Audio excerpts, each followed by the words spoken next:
Too fucking hot. I need to make that sooner. I need to make that Well, Jesus Christ.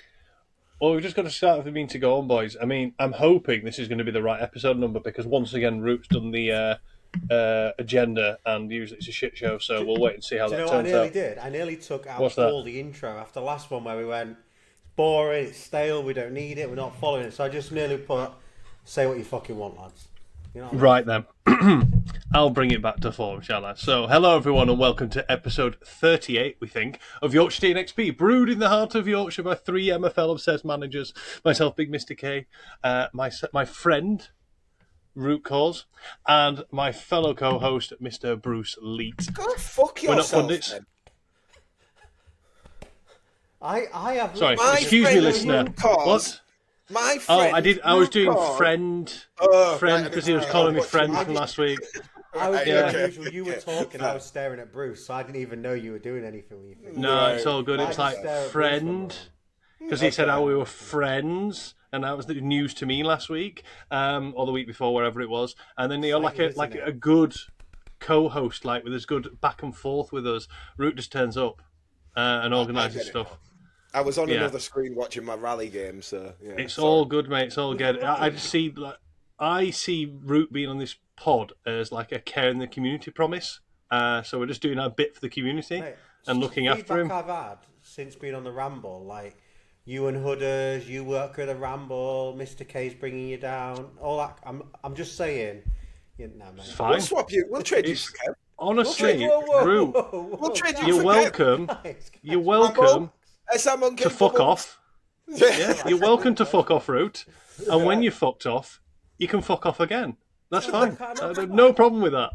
Yeah, we propose a trade. We can Root rally, for Kev. man. Root for Kev. Well, yeah, Root. Root, for Kev. yes, Like, yes, we can rally now, but that's not, I'm trying to do an intro here, and it's just been completely, it's just utterly Root's title. derailed. So I tried to do the proper intro. So yeah, not reading the rest of it. Tracking our journeys from raw to rare and beyond. There we go. Nice one. Move on then, shall we? And Root, yes, you can do rallies now. You could start last night, mate.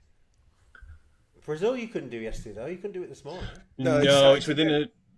Yeah, it's like within 24 hours of the match, it opens up the rally for those particular nations and their fixtures. I need to get my head around this Nations Cup. I need to take a bit of interest. Can I in it just again. do something? Because I'm quite pissed off right now. I'm quite Do a annoyed, thing. Do the right? thing. MFL team, I know you're watching. I know you listen, right? So, listen.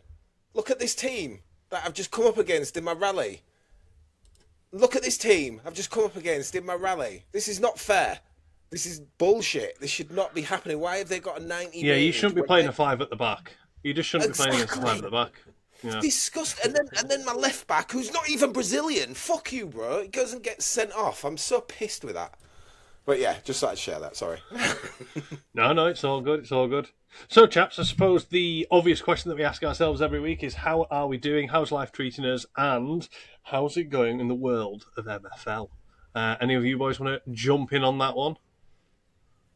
I'm doing good. No? Cool. I'm looking forward to seeing how we get this podcast out on time on Friday when we're recording at 9 o'clock on a Thursday night. Let's see how that goes. It'll be interesting. I'll get up. I'll get up and feed the dogs in the morning. I've got my daughter staying over, so she'll be up at 7, and I've got the school run. So, God help us. We'll see. So, Yeah, see what can do. Didn't like having to wait an extra day to see you two, obviously. Always, it kind of gets me down, but and I'm not here next week, so I really need this to be a good show. Kev's on. Are we announcing? Yeah, that we've yet? done the trade. We're doing the trade. Root for Kev. Yeah, this is the start of it. Fair trade. This is the beginning. Yeah. Yeah. Do we have to give any MFL or anything away? That's a solid trade, that. No.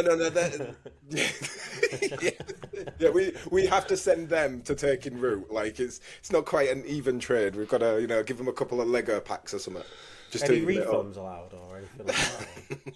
No, we're not refunds. accepting refunds. Sorry, David. Sorry, Hudders. No chance. All transactions are final. How you doing then, Bruce, mate? I believe you've had an interesting meeting today, which I'm sure we'll cover at some point during the pod. We will. I know that's why people are waiting to listen and they're looking forward to it.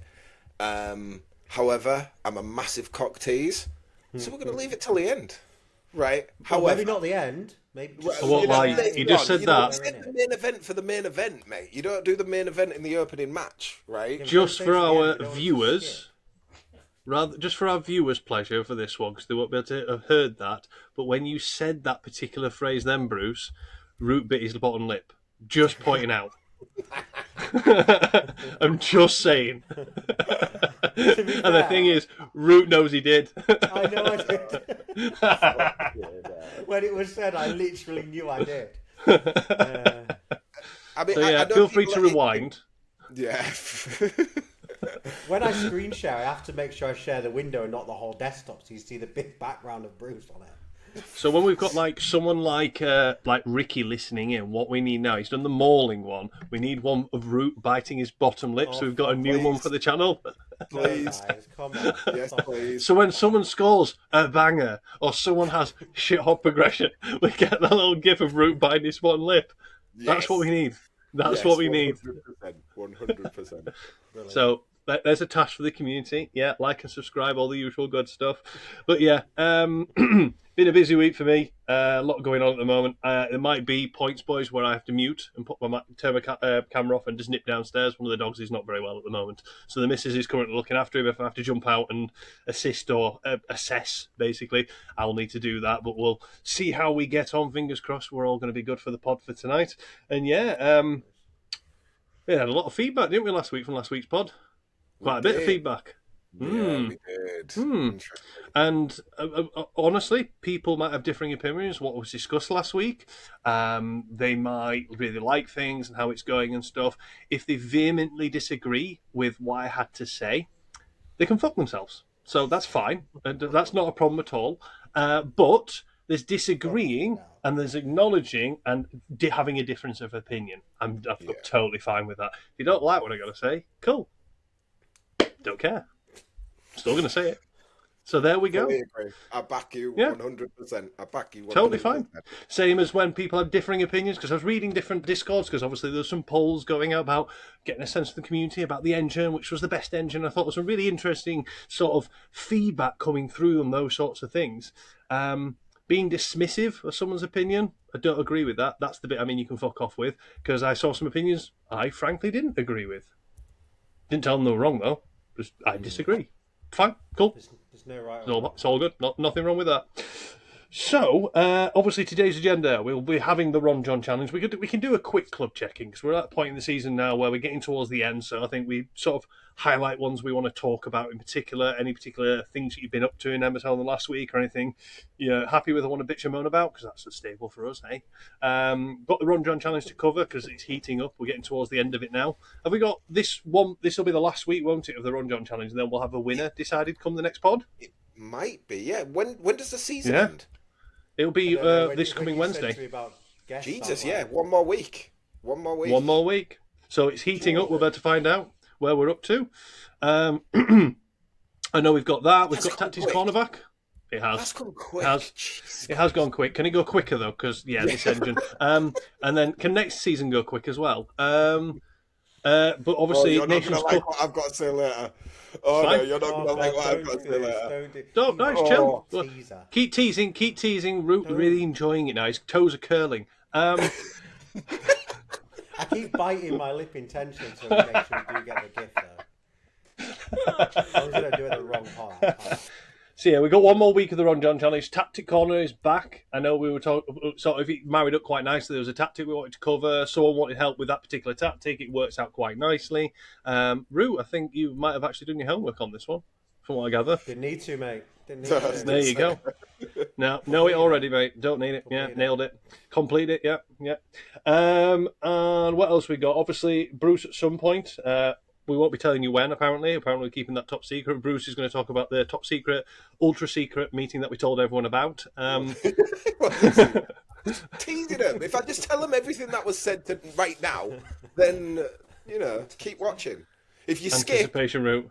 If you skip, we're going to put a thing on the YouTube video where if you try to skip forward, it just sends you back to the front. So and I will. That's why you're just going to drop it at any point, so nobody. At any point. I could just drop it at any I'm point. not going to check this myself, but I'll happily set up a bit of a competition there'll be one limited player pack for the person who makes the GIF of Root biting his bottom lip.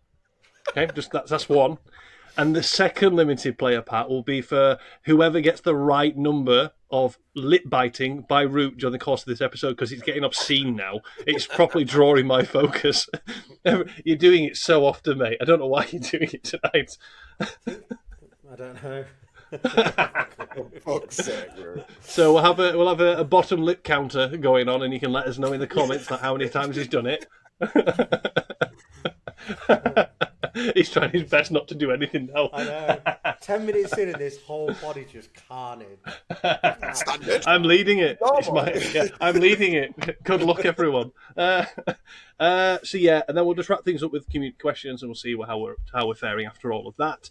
I imagine people might have some thoughts, insights, and otherwise of things we'll discuss, especially when Bruce gives his feedback from the meeting. By all means, get into the comments of YouTube or get in the Discord. Get in the episode chat, because that's usually quite busy on the day of the pod release. Feel free to jump in there and share your thoughts, and we'll engage with you on there. So, boys, MFL, where are we up to? How's it fixed? How's it shaking? Root, do you want to kick us off? Tell us how. Is it Dockside, your main team, how they're getting on? Because were they fourth last week or third? Don't know. We'll find out where they Cool. are now, though. Good talk. I think they've got a match in a couple of minutes, to be fair. So Yeah, all matches are getting played right now, aren't they? let's have a look. Yeah. So do it this way, it'll be easier. So Dockside are sitting in third. We'll go in this order. So 4 points off top in the playoffs, but obviously only 3 points clear of Trust. Trust team in fourth. Bit of mixed form. I think we said last week a bit of mixed form. Obviously lost to Hudders, which was lovely. Don't believe I deserved to lose the game, but I'm not going to bring it up. I definitely didn't deserve to lose it. So yeah, I think again, like you said last week, it's one of those, isn't it? If I go up, what the heck do I do? But even if I stay where I am, what the heck do I do? To be honest, if I stay in this division, I'm going to have to build no matter what. So I know McBride's been splashing about in terms of the market. Go on, what? I was just going to say, one of the chaps that you've got on loan this year, you really like. I told you this morning, he went +1, didn't he? Yeah. He did. Let's have a look. Added 100 to his price tag there. This guy, wasn't it? Yeah, he went to 87. Mate, he's so good. He's a lot better. He's one of those strikers. 15. Yeah, he's one of those strikers that is very, very good. It's not the OVR really. It's just his makeup of stats is very well rounded for what you want him to do. He plays brilliantly. Yeah. Scored an absolute great goal earlier last night as well, so I was happy with that. So yeah, they're doing all right. Let's skip along here. Rumlad's a second. I'm going to be so frustrated with this. Obviously, thankfully, we beat top of the league 3-1, so that was good. Then we got another win tonight, 4-0. And nice. Top of the league just dropped points, so we're only 3 behind now. How was And my I think boy doing? last week we were about 9, I think. So we were well behind. So he's lost 2 and drawn 1. So yeah, that maths would work out. There you go, boys. Check that out. How's my boy been doing? Yeah, he's decent, to be fair. Let's have a quick look. Has he actually done anything there? Is he scoring? Oh, he's rating shit. Yeah, I know, but he's still... Oh, wrong one, this one. Oh, he's not even scored. Let down. I don't know how, Sent but to Root to let down. he is starting as well. I'm starting him. I even took out my one of my favourite cams to put him in here and got him out somewhere else, but... Yeah, but I think that's probably because, look, like, I know we've won these games. Why hasn't he scored or done anything in these games? Can you show that squad again for Ice? Just show that squad again for Ice. Sorry, this is not shitting all of you. It's just power creep at the moment, because I was running teams like that in Stone a couple of seasons ago. One of them got promoted with that sort of rating. This guy's, I know we're going to progression later on it now. He's done a +4. Yeah. But even if you take them aside, look at all these. So they are... My Ice team has literally got 1, 2, 3, 4, 5, 6, 7 starting rares there. Because obviously they've gone into rares now. So 7 starting rares at the start of the season. And I'm still, like, it's tight, look at it. And I'm not on bad form really tight overall, generally. 10 wins, 4 losses, but it's quite close, isn't it? So yeah, I mean, good. I really need them to go up. I cannot do another season. I stacked them for a reason. I just cannot do another season in ice. I need them to You go need up. to be 1-2, really, don't you? You need to be first or second. You don't want to go into that third place playoff, go all the long way around. A relegated Stone team, unless you happen to come up against a farm team, which you wouldn't actually, because they're not going to be ninth if they're a farm. No, exactly. Yeah, you could do without that. So hopefully they can get them into Stone. They'll be happy with that. RonJon gave me the challenge of trying to save this Bastion team because he's got the Bastion thing he's doing next season, which he's obviously called out to people. This isn't the club I'm going to have. I think the one I've picked is from Jamaica, but he just kind of said, "Did I want to have a look after this to the end of the season to try and save it?" I was like, "Yeah." I went, "Yeah," and then after I'd said, "Yeah," and he delegated, I was like, "Okay." Anyway, I've kept it, and then obviously the last two I'll talk about probably on here: Bulls and Panthers. Bulls are first. Draw tonight. Wins outside of that. Really, haven't lost all season. Very 9 comfortable. points clear. So in theory, I mean, again, talking to your point, Mr. K, about teams, they are a very strong Sparks team. Let's be honest. But I've got the players, and rather than loan them out, my goal is to get them back into ice. So and what I'm hoping is if I can get some of these teams up, as the retirements kick in, the power creep comes back down. If I can just survive, it might start. The equilibrium might just start sorting itself out. So we'll see. And then Panthers are second, but again only by 1 point. So if I can get these two up as champions, I'll be super happy. I mean, they're on incredible form. I've lost a couple of games, but I'm happy with what they're doing. I mean, I should be winning the games really with those two. So if I can get these two up as champions, I'll be happy. Like you say, these ideally as champions. And again, don't know what happens with the Dockside. And then the rest of it is just the rest of it. We'll talk about the YTXP team. Looks like they're on a bit of bad form. Loss, draw. Don't know. Have a quick look. So they've been playing 4-2-2-2. 4-2-2-2. Not quite 4-2-2-2. 3-4-3 diamond. Maybe don't play 4-2-2-2-2. What did they do when they got the win? Was it the same? Yeah, 3-5-2. 3-4-3 diamond, sorry. But it looks like they've playoffs. Playoffs. Obviously, they're in the playoff spot, but it's tight. They need to turn that form round. Hopefully, they do. Good couple of lads managing that. While we're here, we will look at this progression because I won't remember to come back to it later. They have been picking up a lot more progression now. I think when we looked last time, there was only a handful of people, if that had progression. I think so. Clearly, they have kicked on with a bit of progression this last week. Which is nice. So I'm happy with that. And that is me. Sound. Yeah, fingers crossed for the ice team that you've got, mate, and not really sure what you're really hoping for with your Dockside Tigers. I'm not really sure what you're hoping for here. I think I've got my head around... Exit. I'd imagine playoff exit. Yeah, I was just going to say, I think I've got my head around... Well, not my head around. I think I'm willing to, even though I wasn't willing. I think the way I just am naturally. I know, like Bruce, you'll come onto it later, but like wanting to win, and that's natural. I know I just do it to enjoy it, but I do have this natural thing about having my own players and wanting to win. So, but I do think I can sustain them at that level. I'm probably willing to do some investment. I mean, if you look at the players, I've got a chunk of them now. Maybe if I think I've got 6 players of my own. If I got 6 on loan. And then bought another 6. But if I could get those 6 at sub 100, so I got some maybe like high 84s, 83, 84s, to complement some of the others I've got, that are maybe 26 years old, something like that. A bit like that right back I got, that might sustain me a few seasons. I'm probably willing to invest that.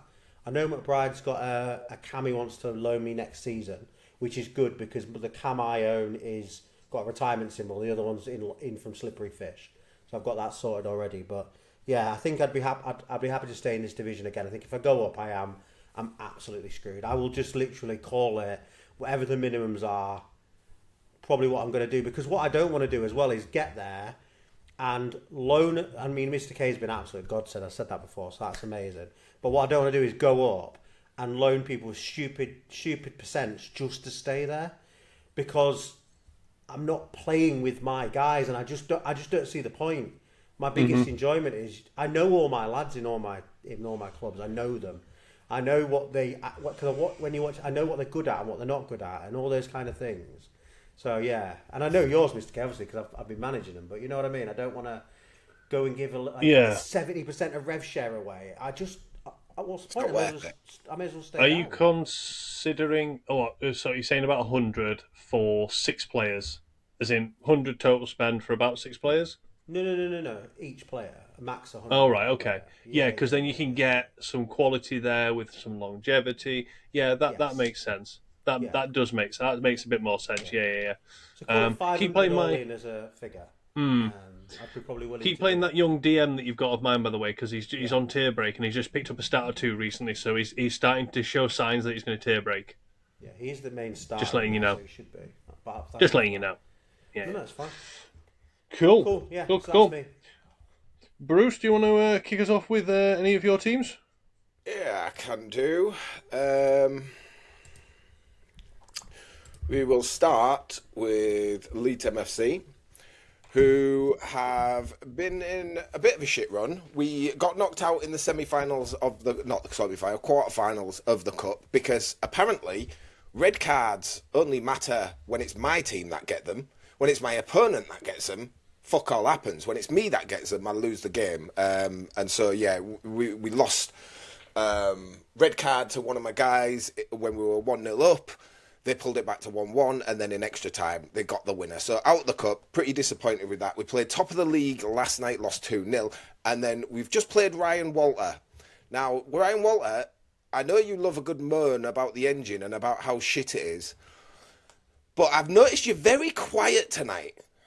But I think you really need to, I need to hear your voice about how shit the engine is tonight, honestly. Because if you look at that, I feel like I got absolutely fucking robbed tonight. Fair play, you won, your players all played well.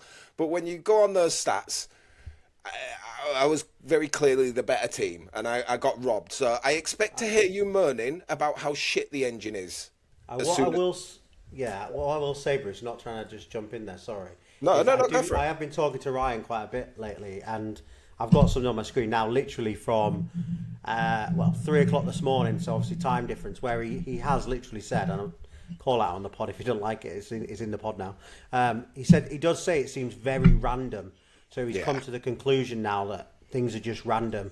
So I think he's putting the ranting behind him because he just can't literally comprehend what is happening, and that. He's put more words in there, but the summary is very random. Yeah. So yeah, we're a point behind, but we've played the top 2 now, and then we've got all these guys to play who we should technically beat. I really do think we'll beat. We'll go on. I just want to call this out because my wife has got the bronze team. She was near relegation. I'm just going to reveal this. She was near relegation all fucking season. Suddenly, she's trying to get fucking promoted to silver, and I'm like, woman, stop it. Like, I don't want another silver team. I don't want another one. So I just wanted to call that out really quickly because she's Jesus, that is a tight league, that one. Oh, it's ridiculous, man. It is absolutely. Last week she was like 8th. She was 8th. There is what's that? 8 points between 1st and 9th. Yes, that's insane. Bonkers. Yeah, I could really do with them not going up. I want her to get as much MFL as possible, but Jesus Christ, I could not be doing with another silver team. Speaking of silver teams, we got absolutely bad. I think the season is catching up on us now in this second half because we weren't meant to be top for as long as we were. We were a projected 8th. We're not a super strong squad. And I think this second half of the season is catching up to us. What's good is we had such a good first half of the season that we could absolutely tank now, and I know we'll still stay in the division. Yeah. Because we had such a good start. So I'm thankful for that. But the one shining light is tonight we got through in the cup. So we are now in the final of the Contenders Cup, which is fantastic for RonJon. We did get battered by Secret, your joint team, 4-0. And I've noticed, because with this team I play 4-4-2, 4-1-2-1-2, and 4-1-2-1-2 narrow, and I just rotate between those 3. And what I've found is, because I found it last season, but I thought I'll do it again, is if my left midfielder gets suspended, card accumulation, then it forces me into the narrow. And it always seems to happen at the most fucking inconvenient times and inconvenient games, because I would have not played narrow against you guys. I would have played 4-4-2. Thankfully, though, I got to play 4-4-2 in the cup, and we're through. So, swings and roundabouts, but I'm going to try and avoid doing that. I'm going to stick to like one formation, or have like loads of formations I can strip through, because this very rigid 3 is a problem if one key position gets fucked. Next we go into Philly B, who are in 6th. We've had lots of draws this season. Meat Eaters we beat last night. That's Ronan's team, and I'm pretty impressed with that, because they've been top for most of the season, but we've beaten both times. So I'm very happy with that. That's very good. It's tight at the bottom, but I think we've got enough about us to stay up. We've still got to play 3X, I think. I believe we play Jimbo tonight, so I'd love to beat him tonight to get revenge for what happened in Diamond the other night, which we will come on to. We then go to Black Mamba, who are just, it's rough. It's really rough down here. We beat Casbar last night, which was a fucking huge result, which puts us above them, and now we're in the playoff, the relegation playoff, which is better than being in the automatics. So the problem tonight is we face fucking Saltine. So, not ideal. But we've still got to play these bottom 2 at some point in the season. We just need to pick up as many points as we possibly can to at least stay here, because I'll fancy myself in a relegation playoff, but I do not want to get relegated. I would love to keep them here in gold. We then go to Los Galacticos. Somehow, we're top. That's because everyone around me is also shit in the bed. We've drawn so many games until last night, where Snake tried to snakeball me, and we got our revenge. We smacked him 2-0. I'm very happy with that. But it was just 0-0 draws in the league. No matter what I did, and I ran like 4 different setups. For the last 6 games, I ran 4 different setups, and all of them produced the same results. Apart from this one against Jimbo, who, again, we dominated. He even admitted himself, like, I probably shouldn't have got a result here. But it was this last goal here. I can't get it because of this. Where play. Hold on. Sure. Right. This goal here, which absolutely riled me, because so you're just gonna see it here. I've suffered these goals before. He just dribbles through everyone, and look at that angle, just slots it in for the winning goal. I can imagine he was over the moon. So I'm happy for Jimbo, because Jimbo has gone on a mad run. He was in the relegation, and since then he's taken points off me. He took points off you, off Soul, right? I think he took points off Dio. No, he plays Dio tonight. He took points off like the top teams, so he is on a fantastic run. So fair play.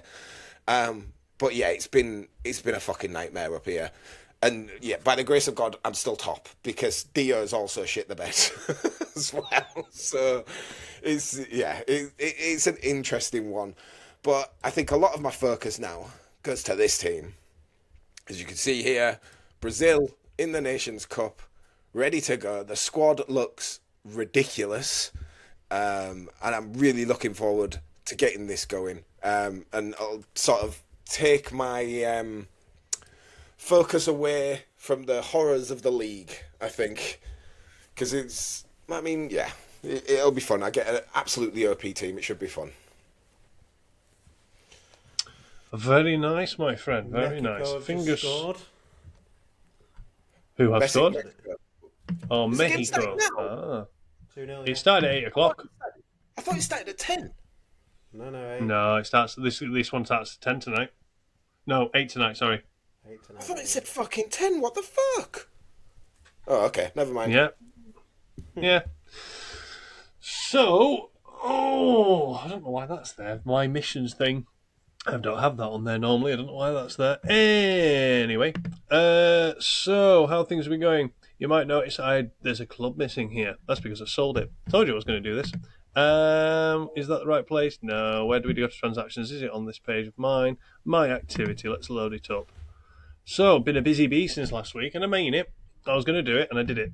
I started making mass exodus throughout the club. Some of these more recent ones, it's to help people out with the rallying that people are doing. So I'm like loaning players out to folk to help them out. So let's keep going. So my Leeds team, where are they? There we go. I changed some contracts around, so I'll be getting 50% of the rev share. I stuck them up one night. I went, following morning, I went, you know what, I think I can chuck them up a bit higher than that. Chuck them up just to see if I can get a conversation going with anyone. And then 5 minutes later, they sold. I wasn't expecting it. So, sold them in the end, which I think did pretty well, to be honest, on that one. Is this really zoomed out? Is it me? Seems really zoomed out at the moment. Zoomed out, but There we go. I'm thinking people on the actual watching the pod are not going to see jack shit. So yeah, shifted them along. Lots of deals, lots of low prices here because I'm sitting on quite a bit of owed bits and pieces. I think I've sat down and worked it out at one point. I think I'm owed about 500k in terms of MFL for some of these transfers as well. I've got a dapper balance. Had some money sent to my account. So yeah, been cashing out quite a lot of value in my agency because I'm not funding my own competing at the top while we're continuing as we are at the moment. Obviously, waiting to hear what Bruce has got to say because complete disclosure, guys, Bruce hasn't shared anything with us really as of yet whatsoever. We're waiting for the pod tonight to go through it, so I'll be hearing it firsthand as well. But yeah, I've done a lot of deals. I've moved a lot of players on, and some are still up. If they sell, they sell. If they don't, I'll hold on to them. Fine with me. So let's jump in then. We'll go to the Yorkshire Tea XP team because they've just won this evening while we've been on the pod. They won 2-0 in the league. Overall, we're sat fourth at the moment. 3 points from the promotion picture. Obviously, it looks like first place is out of the question. But in terms of managing this squad and tweaking things and moving things around and making use of what I've got, I'm pretty proud of that position, to be fair, in the league. I think the lads have done pretty well. I've been playing all sorts of different formations. In the cup, they did go through in the cup. Where did we get knocked out in the cup? I don't remember now. Round of 16. We got to the round of 16 and got knocked out, but there should be a decent chunk of MFL going to a community member out of this club, which is nice for folk. Go to Dio's silver team, so again, been sort of tweaking things there. Got my revenge against that team that bullshitted a result earlier that I've showed on a previous pod. Won 4-0 last night. Sat second in the league, and we're playing third in the league tonight. So see where we go from there. Dio's plat team. I can't get anything to tick with this team, if I'm honest. It's just constant draw after draw after draw after draw after draw, and the occasional loss. So we're currently sat in 10th.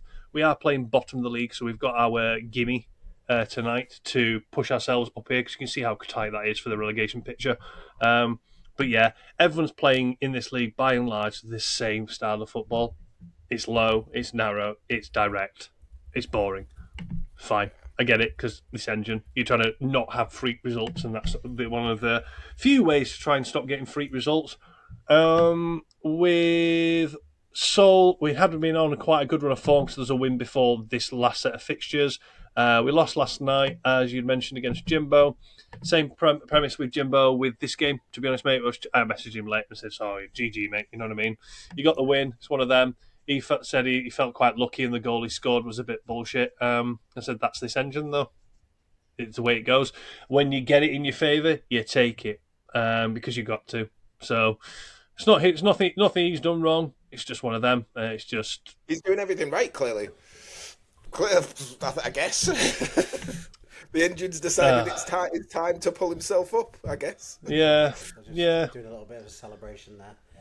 Dockside just all won good. to go second. We just beat Alexis, so nice, mate. Congrats. So yeah, I think go out, by the way. I think really the main thing to shout about with Seoul at the moment is we're through to the Titans Cup final. We won today in the semi-final, so we're now in the final against Meta Mercenaries, who we're actually playing tonight, I believe, in the league. Yep, playing them tonight. So before we play them in the final, why don't I have any more fixtures? What's going on there? Usually it's the second to last game of the season. Fixture after that, anyway. Yeah, there's only one more fixture after that. Yeah, usually there is. I'm just curious how it falls. So I've got Dio, I've got yourself, Bruce, then Dio, and then I've got Titans Cup final. So there's going to have to be a bit of rotation going on in some of those games. Hey, yeah, feel free to rest against us. We'll see how we get on, eh? See how we get on. The goal now. Oh yeah, 100%. Yeah. Because we've conceded 10 goals in the league this season. We're like by far, we'll say by far. We were in single digits until last night. That bullshit. But the problem has been goals, scoring them. Most of our goals have come in the second half of the season.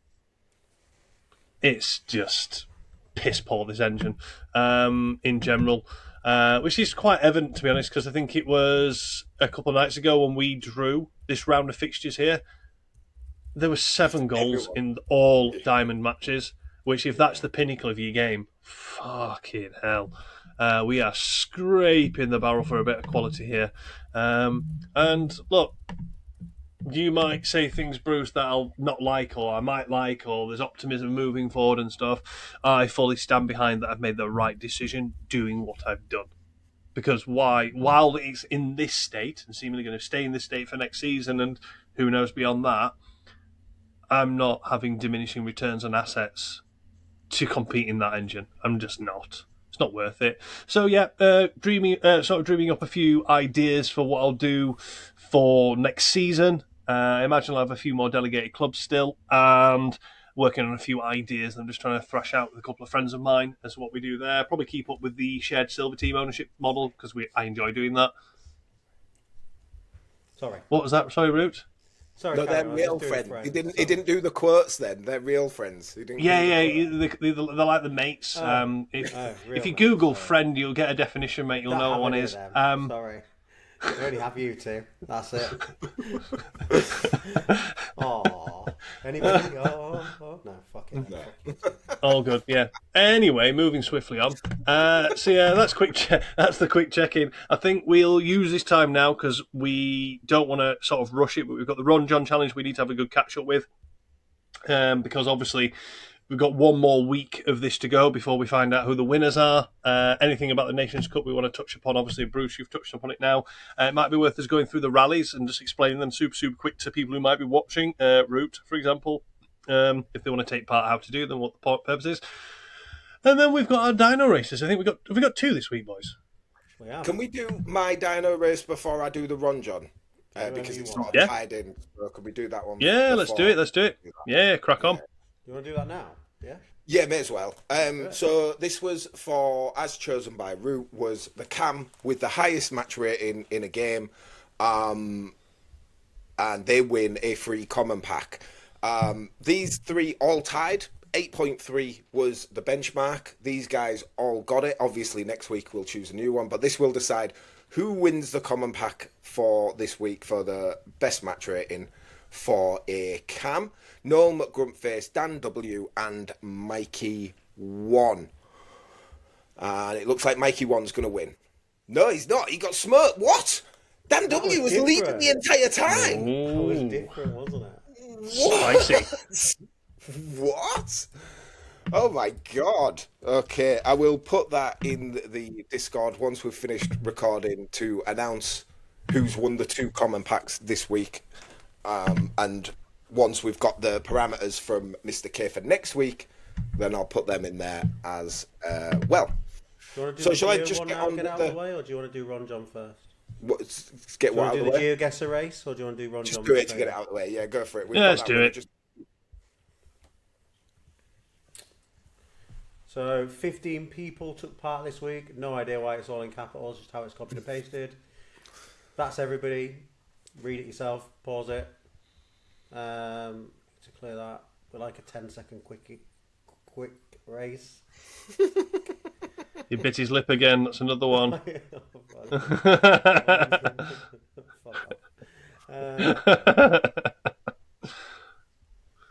feel like everyone's name's been shouted. Everyone's name's been shouted. Looking for food. No, yeah. Looking for food. One. Yeah. There you go.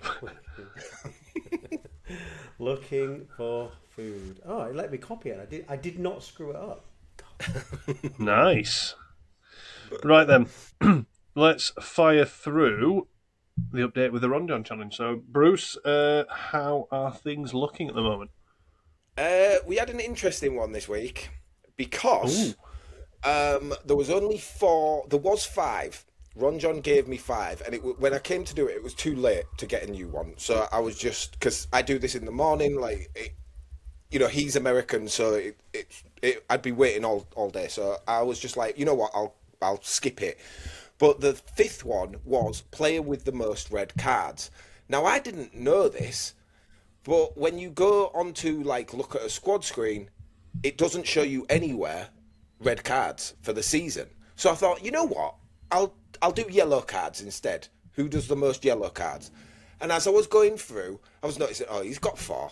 Oh, he's got 4. Everybody had 4 fucking yellow cards. And then I looked at it, and it's not an accumulative thing on the squad screen. It's how many they've got so far. So if they've got 6, then it'll reset and it'll show them as 2. So I was like, well, this is a fucking joke. And I didn't realise that was a thing. You can only see red and yellow cards when it's your own squad screen quite clearly.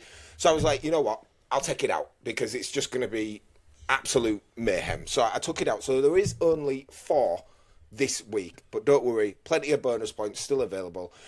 We saw who won the common pack for the highest match rating with the cam, and then the weekly challenge, which was the most goals by a cam, was won by the Netherlands, whose cam had 11 goals. Now I do want to point out he has striker as a secondary, but the game's the fucking game. So Netherlands 60YZZ, he has won a common pack for the cam with the most goals. So just to go through the head-to-heads, the things where minus the red card one is run up the score, team with most goals scored in a match in the last 5 matches, plus size, player with the most progression, elder abuse, oldest player with a foul suffered, and Mr. Kindred Spirit, player with the lowest seasonal match rating. Now, as you can see here, Spain win there, Costa Rica won their head-to-head, Australia won their head-to-head. They got the bonus point for oldest player with a foul suffered with Muir, who was 40. He was the oldest guy there that was eligible for that. Morocco and Egypt won there. And this one was tied, I believe. The Mr. Kindred Spirit for player with the lowest seasonal match rating. El Mansouri on Morocco had a 4.4, and I believe someone else, I think it was Denmark. Yeah, Denmark also shared, because Kroos, he also got a 4.4. So they had the lowest seasonal match rating out of everyone. Denmark won their game here in this head-to-head. Just looking for bonus points. Player with most progression was also Denmark, who is Persson, who had +4, which was, I think the closest was +3. Yeah, look at this. This is the head-to-head. This is what I say when the head-to-head, because if Wales would have been in any other head-to-head, they would have got a point.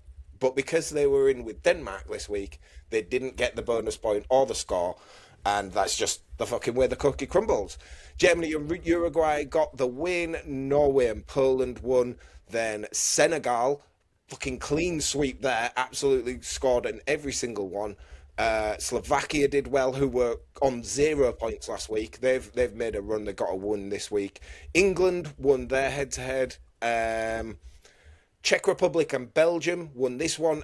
Czech Republic got the bonus point for most goals scored because they had 6. And I think the closest was 4 or 5. But yeah, Czech Republic won that. And then the last one, Algeria and Mexico won those. So we'll go over to the standings. And you can see in the ones between us, Mr. K is 10 ahead of Root. And Root is 5 ahead of me. So Mr. K just seems to be fucking running away with it at the minute. There's only 1 week left to go. He's absolutely smashing it. For the player table, Morocco still top with 3 wins, won every single week. No one's been able to defeat Morocco so far. He's got 3 bonus points, and he's top with 6 points. But Norway, there are 5. And it can all change because last week, I think Egypt was second. So, it can really all change. It can all flip around. Netherlands have shot up right up there. And then there's still 4 teams. Iran, Brazil, South Korea, and Argentina. 3 of those are my teams. Thanks, guys. 3 of those are mine. But there is the standings currently.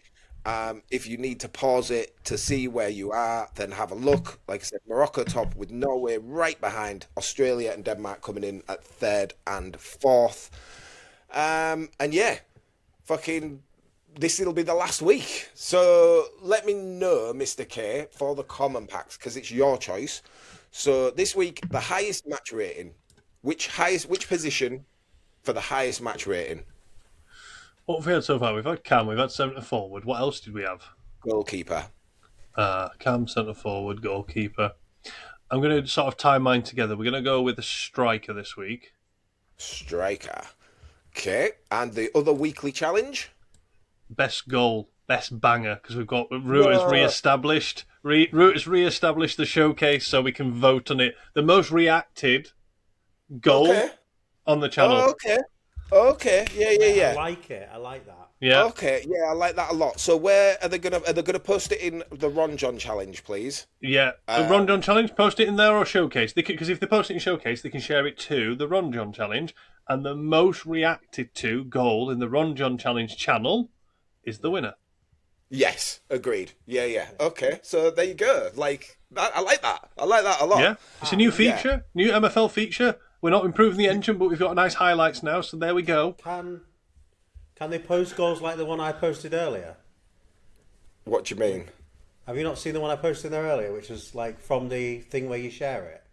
I think they should do it from RonJon challenge teams only, surely. Yeah, what I mean is my guy passed it out, and then the left back. Oh, I saw what you mean. Yeah, he showed a goal, and the guy just passed it. Goal, yeah. He just said, "Oh, you've got a goal." No, it's got to be the best goal. The best. Well, it won't be voted the best, would it? Yeah. So you cannot win if you do not submit the goal yourself, because I am not going through and looking for all the fucking goals.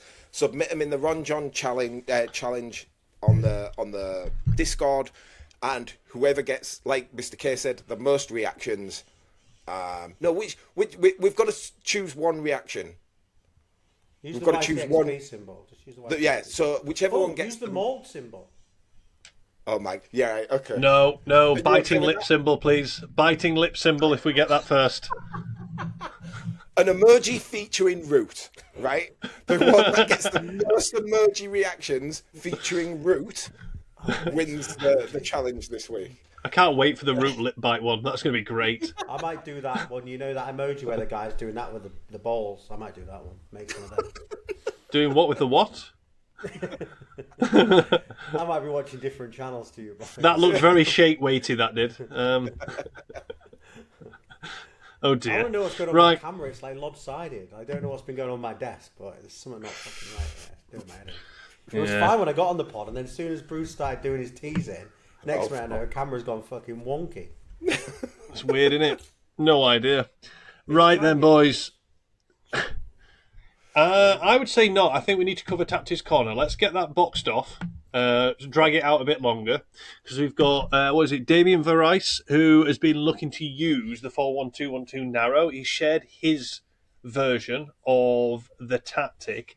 Now I think we have got a 4-1-2-1-2 narrow connoisseur amongst us somewhere. Anyone? Can I go first, please? You go first. You may. All I was going to say is he's won 4 games in a row.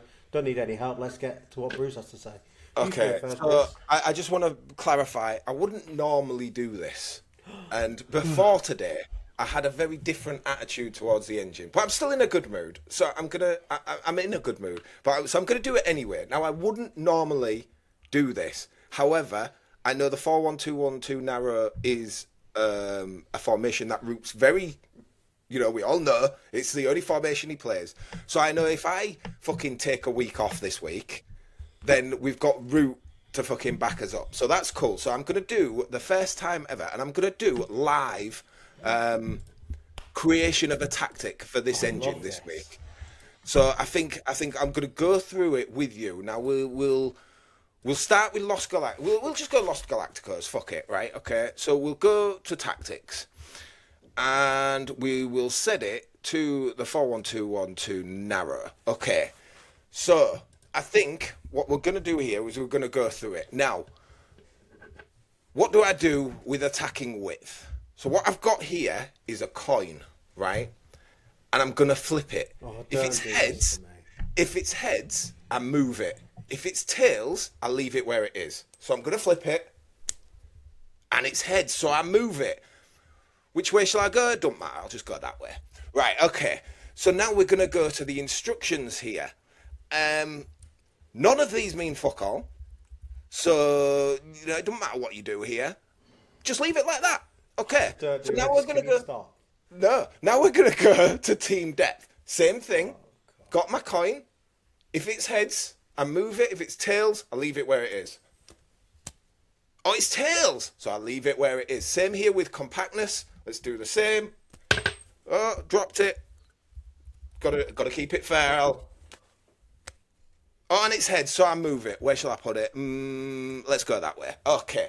And then here, these 3 instructions here, well, they're pointless as well, so there's no point in doing anything. It doesn't really matter. So let's look at the individual instructions.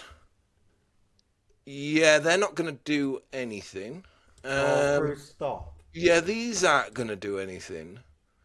Yeah, so there's my tactic for the Season 14 match engine. I've got one observation.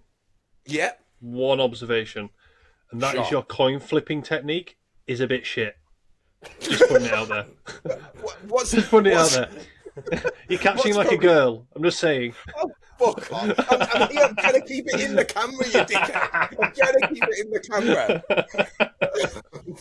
So that's my tactic for this one. Like I said, I wouldn't normally do that, and I was in a very different mood when I thought of doing this, and I figured, Root's here. He normally takes the fucking week off and don't do his homework. So I figured, I'll do it this week because he's the 4-1-2-1-2 narrow connoisseur and he'll actually give you some help and I'll just be a dick. The funny thing is, but I'm now thinking, this is what happens in the match engine to decide a game as well. Oh, God. Oh, if the team are watching this, they're going to be fucking pissed at me. It's okay. It's okay. I'll get over it. Mr. K, anything on the 4-1-2-1-2 narrow? Yeah, don't play it. just don't do it. It works if you've got very specific players and you've got a very specific way. But if you it's one of those sorts of things. If you just stick to a singular way of playing, that is one of those tactics that you can absolutely shaft. Yeah. Oh, I just remember Bruce saying, was it on when you were on with Amreezy, where you said, just going to play your own fucking way now, pal, and just kick the arse out of it. Welcome to the club. Thank you. It's good to have you here. Set your stall out, mate. Do your rotations and fuck everyone else. Let them try and beat you. Because no matter what you do, the engine's going to just flip anyway. So I will give one. No, stop it. Fucking. Oh, this is my problem. I was literally going to start giving some advice there, but fuck it. Forget it. No. I need to know what happened. This is go on. I'm getting sweaty palms, I think. Like I said, he's on a 4-game win, and he's got some absolute banging wins in there: 4-1, 3-0, 3-1, 6-1, and then a draw before that. So clearly, he's not in a bad place with his tactic. I think. So, he's put his details in there. He's not a million miles away from me. I do find Cross less often interesting. I think for creativity, even though he's winning those games, I would like to see Cross left often on balance. I just think it does. Don't jump in, Bruce, after your meeting you've had today. I'm just going to do it based on what I know right now, right? Go ahead. Yeah, so, as far as I'm concerned, for attacking, just get it on balance. You've got nothing to lose. There's nothing in the data that says crossing less or crossing more is really having a dramatic effect either way. So I would just have it on balance. In terms of the how do you combat the 4-2-2-2-2-2-2-2? Because you've obviously got your goalkeeper, your CBs and your FBs in there. I literally wouldn't be afraid to push your attacking width a little bit wider. Bring your compactness probably to the middle, just because they're obviously narrow like but you've got the CMs which give you that little bit of width. So I would just utilise that as well. And then again, back to that creativity.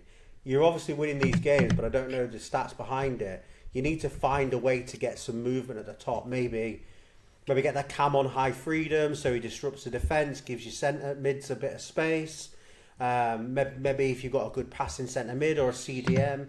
In this engine, don't be afraid to use risky passing again, because we're back in Season 8, Season 9 world. Whether that's on one player or a couple of players, it won't make a negative impact on the stats of completed passing. I can't guarantee how many of the passes they make are risky, but I know having it turned on someone that's good passing isn't having a negative effect. But I think he's in a pretty good place. But yeah, to combat the 4-2-2-2 in your thing, just push a little bit wider, bring the compactness to the middle, just to give you that slightly bit more spread, because you can take advantage of him having the two cams narrow and use your centre mids to be the playmakers. So if I was doing it, I would have them on either play with it high freedom or risky passing, but only have them on high freedom. If your cam's not on high freedom, I wouldn't have them all. I'd pick and choose who your best player is. I like my cam on high freedom. I'm happy to put that out there. I just want him getting in the box, pushing right with them strikers, trying to score a goal, unless obviously he's Bruce's player and he can't score a goal. But generally scoring a goal. So that's my thing for him, really. Cool. Right then. I think it is. I think now is the time for us to do the player progression spotlight. Yes. Fucking yeah, let's do it. I fucking love this sticker. Yeah, let's have a look at player progression then, boys. Any particular high progressing players this week? I'm just having a look. Yeah, I've got a couple actually that I want to shout out. You go. Yeah, I do have a couple. The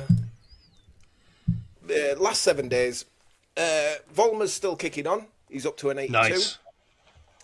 So I'm really hoping and praying he gets to 84. I got this guy out of one of the packs from the pack drop. 21-year-old centre back, right back, Jordanian, I don't know how you say it. Stuck him in dev centre. He's already gone +2. So Nice. Pretty happy with that. These two guys are retiring, so fuck them. This is a loan from Kev. Pew. He moved. It's been ages since he moved, and he just suddenly just went like that and moved. So that's cool. He's up to 82. Yeah. Like an even comedy villain. Yeah. But yeah, I think like I said, I'm always keeping my eye on Volmer, but this guy here, yeah, just out of nowhere, he's only been in Dev Center a few days. The last week, already gone up +2. So I'm looking forward to see what he turns into. And then this striker down here, Chauveau, he's French, and he's had a good little progression curve so far. He's tier broke. He's still got another season after this one, so I'm hoping he could get close to rare. That'd be nice. But other than that, it's all standard stuff, I think. DM tier broke, but he's 33, so really, who cares? But yeah, there we go. Very nice. Very nice. Oh my God, I just opened my inbox and it's loads of people fucking suspended from Black Mamba and Zaragoza.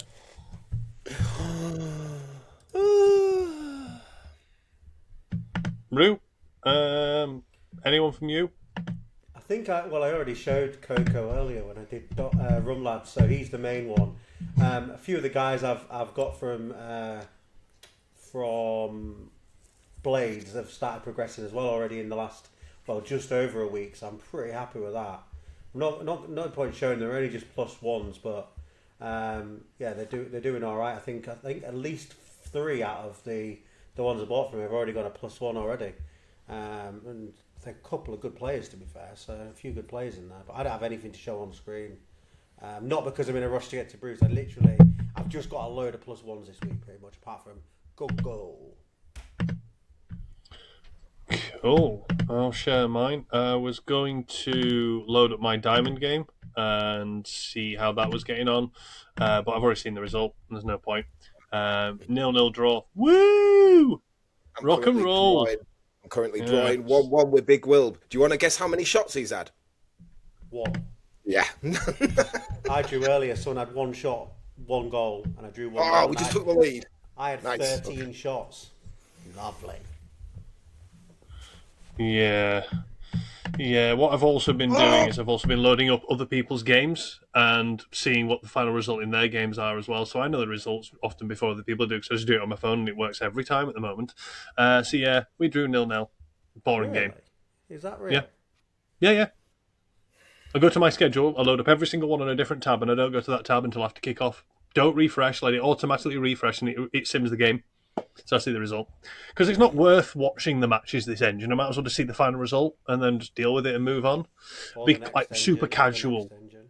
That's the way to play now. He's super casual about the game. So I'm just being super casual. Just so I'm be auto chill, simming. mate. Just be chill. Yeah, auto sim. So this week got a couple of +2s. I can't remember where some of these guys have come from because I've kind of forgotten. Like, where have you come from, my friend? Are you new this season? Apparently you're new this season. I wonder if I got him in the mid-season drop. Because he's Canadian, is what I'm thinking. Possibly. If he is, he's gone +2 1. You had to, 1, didn't you? 2, 3. No, 16th to 12th, 2025. I was going to say. Yeah, but that could just be when he was minted, right? Maybe. I Like, don't as know. in putting I don't know. Anyway. Yeah, you're right, yeah. So, yeah, I've seen a couple of +1s this week. I don't know about this guy as well. I think he was a new one from the start of this season. He's done a few stats this season in his first season. So they're quite nice, interesting ones. This guy's got a +1 over the course of the weeks. He's got +2 in his defending. The striker we were talking about earlier, he's got a loan route. He's gone +1. This young goalkeeper that I've forgotten about for Donkeys, who's been out on loan for 2 seasons. He's gone a +1 this season finally, so he's moved on a bit more. And there's that young right back that I chucked in dev jail last season. He's continued to tick on quite nicely. He tier broke start of this season. He's picked up a few more stats and stuff. He's just picking up lots of stats on the regular, as you can see in the last week. Just generally just picking up and picking up and picking up. It's like every day from training, I'm seeing a bit of something, which is quite nice. But yeah, nothing major to write home about.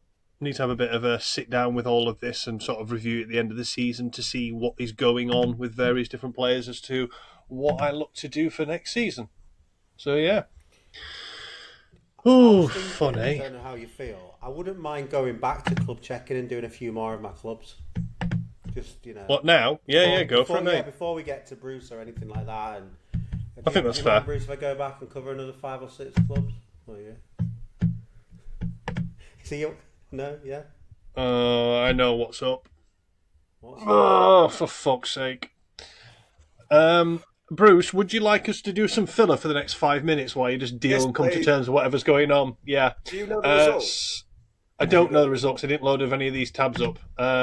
So for Root, sorry to bring it up on the pod, Bruce, but for Root, so I don't have to verbalise it. Those are the stats at the moment, and that's the score. Just for context. They scored on a very fair shot. We then got Low, who scored, and then it got brought back disallowed. And then immediately after, they scored with their second shot of the game on target. Like, I can't. Did you see that then, Mr. K? I'm not on our pod screen. Not on our pod screen at the moment, but this is the fun aspect to this engine at the moment is everything. In previous iterations of the engine, you run simulations and you get those sorts of stats. 95 to 98% of the time, you're winning them. It's a rarity you lose it. Those ratios are completely out of whack. And it's interesting because I think they brought it up in their mid-season report, which we haven't gone into whatsoever for today's pod. Mainly because, quite frankly, until we've got consistency with what is in each report every single season, I'm not interested. It wasn't worth it. I put it on auto read on my phone. It came up because I was working, so I was listening to it as it went through it. Yeah, it's not. I get why they do it, and I like that they started doing it, but we need consistency so we can have some comparative work. But the bit they pulled out about there being anomalous outcomes from 90-plus rated strikers and their goal averages and stuff like that, and their ability to score, or equally the quality defending comparative. So a 90-plus rated attacker versus a 90-plus rated defence. The issues there and how it's fallen off the league averages across the board might also reflect why some managers who feel differently about the engine, because we're not seeing the same levels of issues that they'll be able to prove mathematically. But yeah, I don't know if you had any takeaways from the mid-season report, but I didn't gather a lot. I'm just thinking they've had 14 goals all season. Who? The team Bruce is playing. Yeah. Yeah. But this is the point. statistically, you can sit and look at a game, see the tactical makeup of your team, and go, it's working because look at what I'm generating as a result of this happening. But you're not getting the outcome, and it used to occasionally happen. And don't get me wrong, you'd be pissed regardless of when it happens. But you move on because it's just on to the next game. It's forgotten about because it's not that frequent. This season, it's just been a clown car. Constant. How many clowns are coming out from the match engine every single game night? And that is the frustrating part about this engine. It is just wildly inconsistent. And most... Well, we might do, and I'm talking about the here and now, because we've still got we've got a week of the season left. It's the amount of managers that are sitting there and going, I'm trying to analyse this, I'm trying to work out what I'm doing wrong and what I could do better, and they're coming up with nothing. There's question marks there. At the start of the season, not got a lot of data to work with potentially. Those who test a lot probably got a bit more data, but you don't know if you're playing against competitive squads all the time. At the moment, we are, 75% way through the season almost? Well, pretty much. Probably over now. No one's learning anything from half of these games. There's no, I need to do that differently. Oh, I need to tweak that. Oh, I should have done this. Or they got that right. It's just, you've got your coin still, Bruce, I imagine. That's what's happening every single game. Just flick, flick, flick, and hope for the best. I shouldn't have watched that. So, yeah. I shouldn't have watched that. The XG came up to level, like his XG, but that's because we gave away a penalty. So they won 3-1, and his keeper had 10 saves. Mm-hmm. What the fuck else can I do? I wish I didn't watch that. Okay. Yeah. Sir. Give me a new question. Literally, mate, where you're now at in terms of reacting to that, you've had your sort. It's like going through grief. You've had your anger, and you've had it so often now that you're just moving on to the next thing. And that's where I'm at now. I'm just indifferent with it. Yeah, I have to. We'll talk about the meeting now, though. Let me do it. Let's talk about the meeting. Go for it, bud.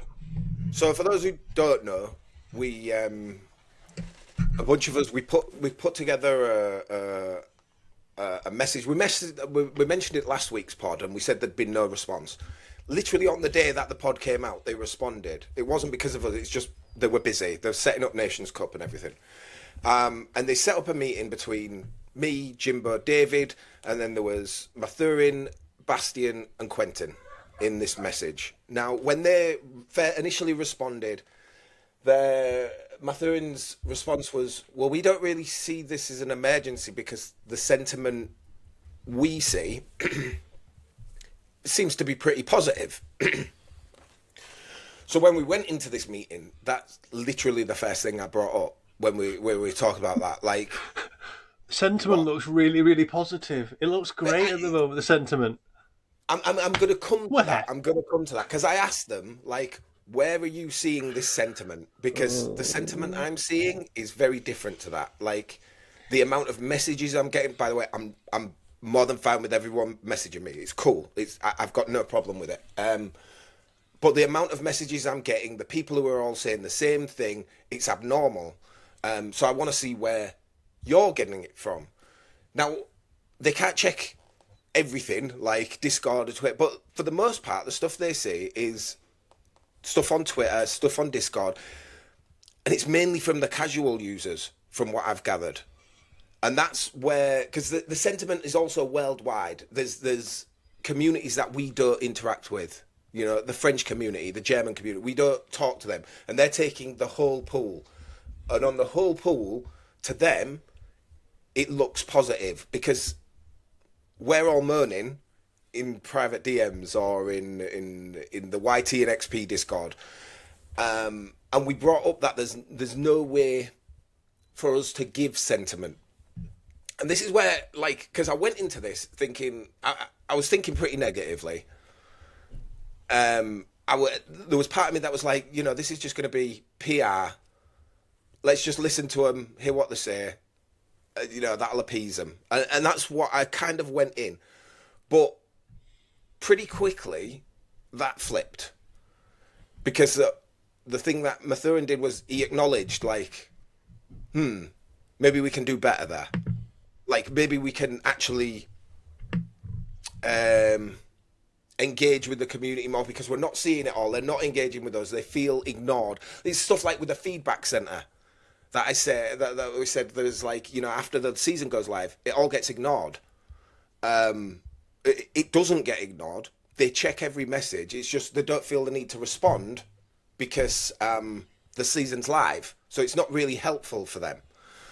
One of the solutions that we suggested, and they really liked it, was having like an engine feedback channel, but not the engine feedback, but instead, it was Mathurin who said this, have an experimental engine feedback, because there's a lot less immersion on the experimental engine, whereas people giving feedback on the actual engine, there's immersion involved. On the experimental engine, there's none.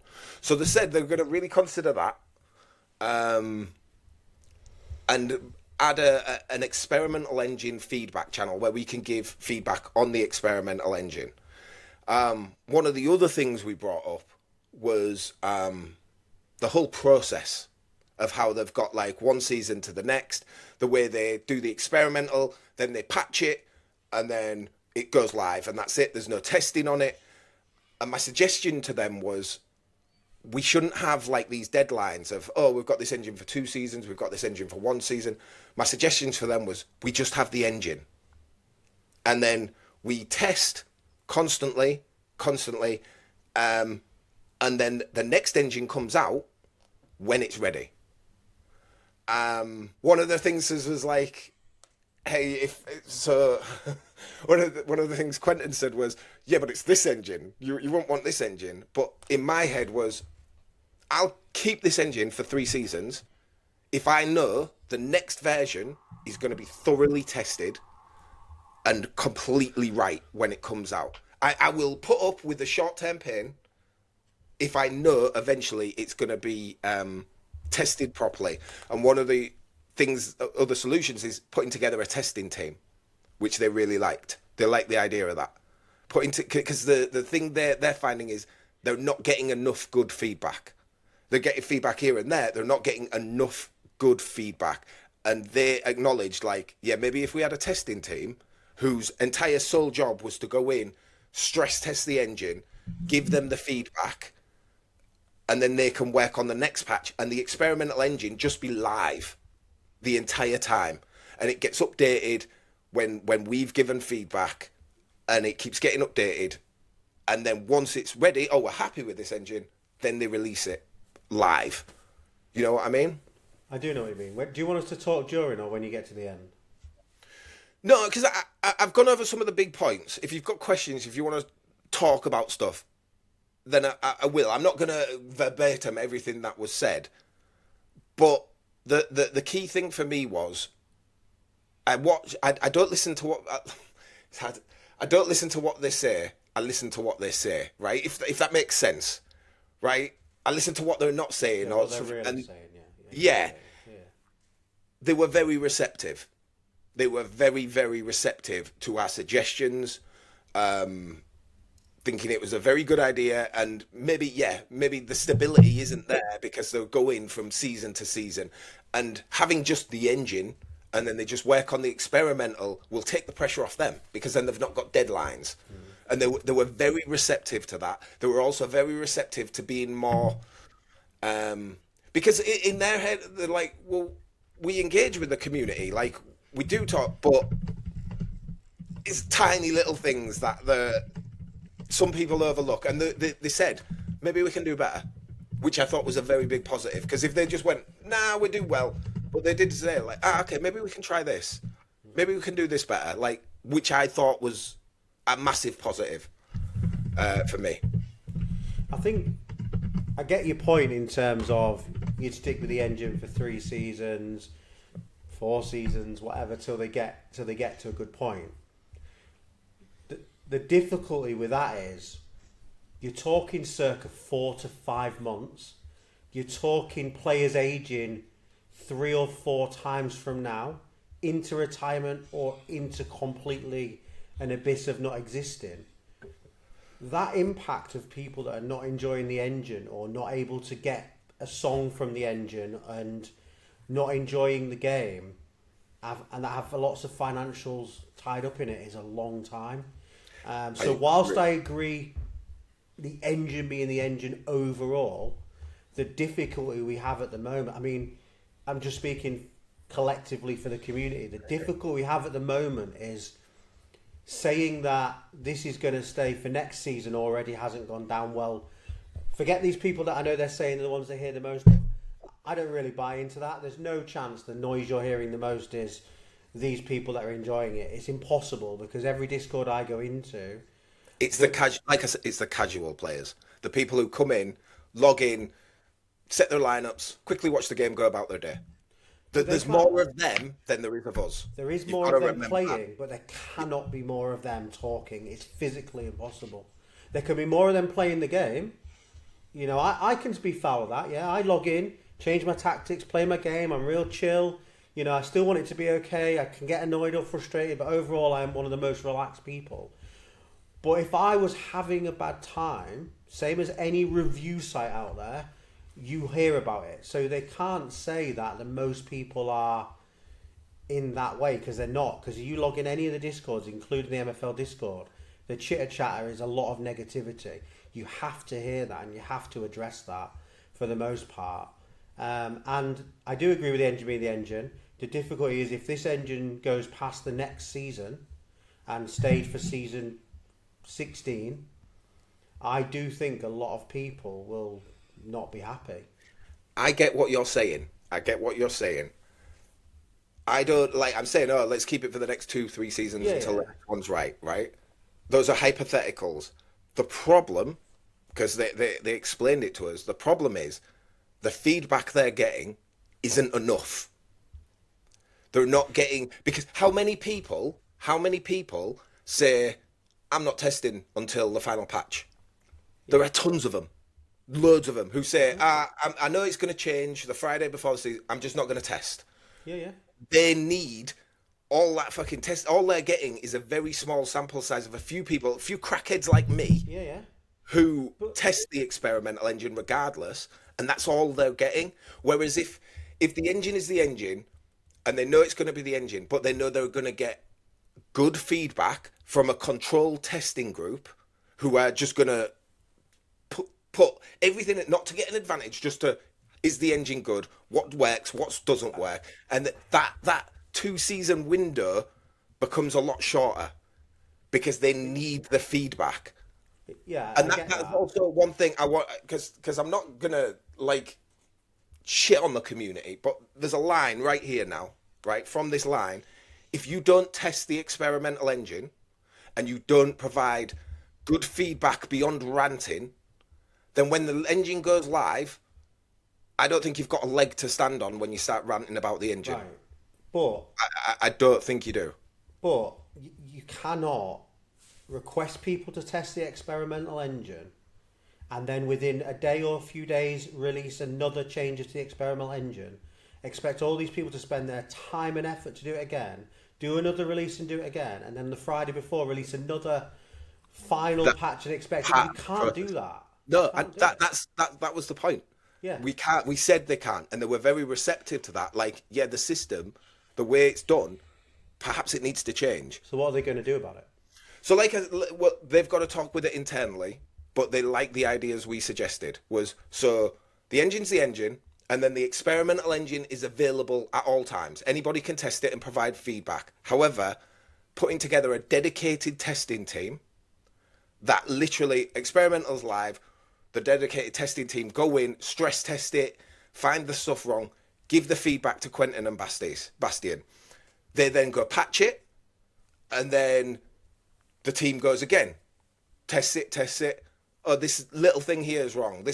Patch it again, and get it to a point where it's good enough to go live, and then say, okay, we've got our engine good, the experimental engine's ready. Because that way, like, let's say halfway through fucking season 15, we've done all this testing, they've patched it, everything looks good, the testing team says it looks good.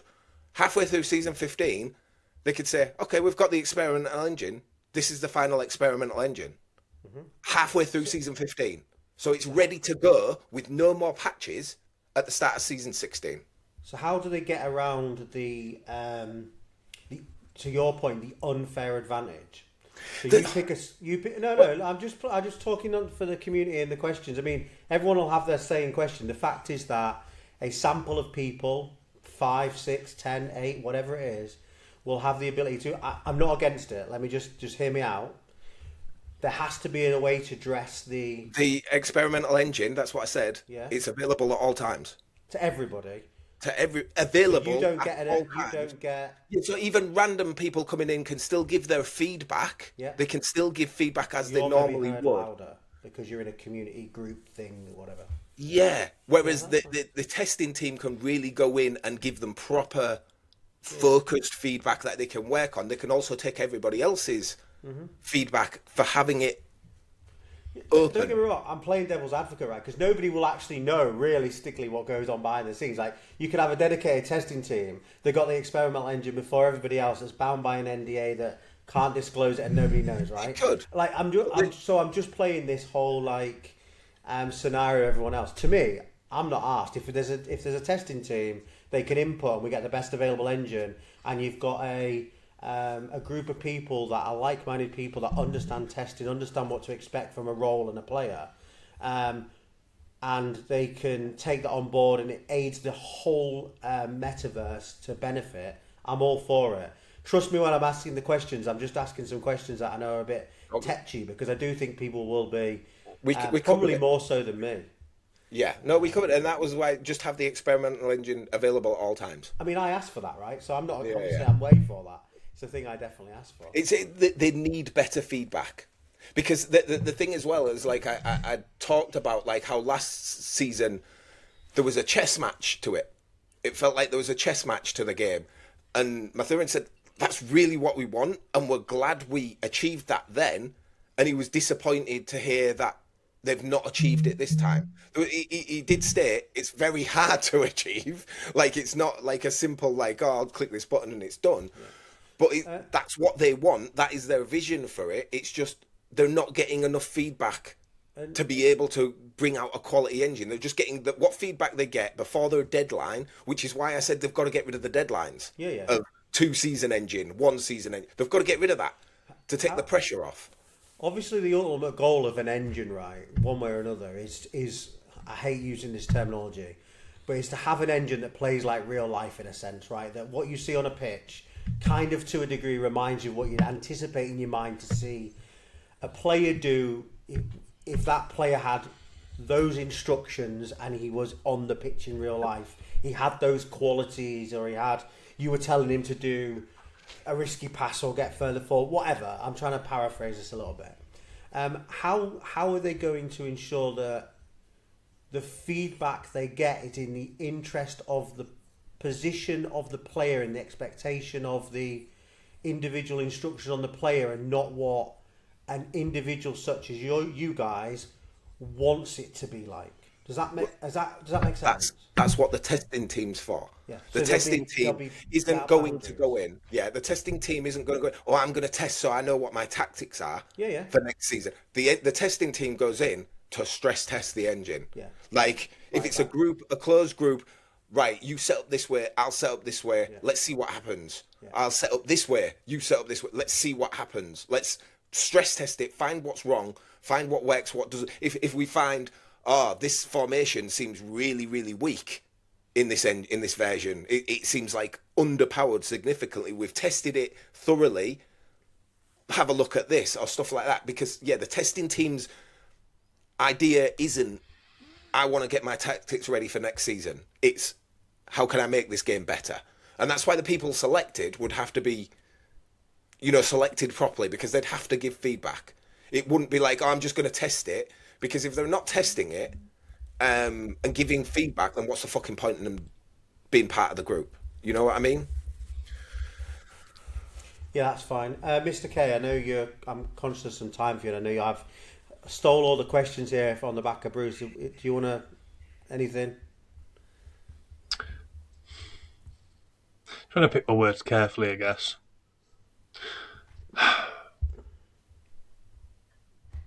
I agree with the whole sentiment piece. I don't know where they're basing it from. Because they're basing it from somewhere. And you're saying it's casuals It's giving feedback. it's worldwide. Twitter, fucking Discord. There's a lot of avenues where they get it. Social media, stuff like that. That's where they're getting it. Yeah, That's and it incredibly looks. subjective. Yeah, It's incredibly subjective. There's no objectivity to it. And if you could look at that and think, we're fucking awful. We're the worst company known to man. Or you can think, you know what, we're the fucking bee's knees. We do this really good job. You actually have no way of empirically measuring that. And they don't have a system. just to. I think that's why they had the meeting with us Good. to get the other side that they're not getting. Good. Because they What are they were going to quite do moving surprised. forward about that?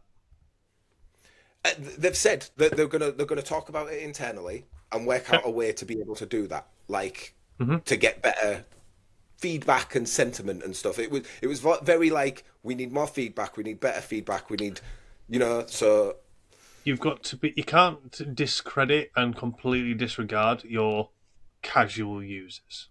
You can't just completely remove them from the equation.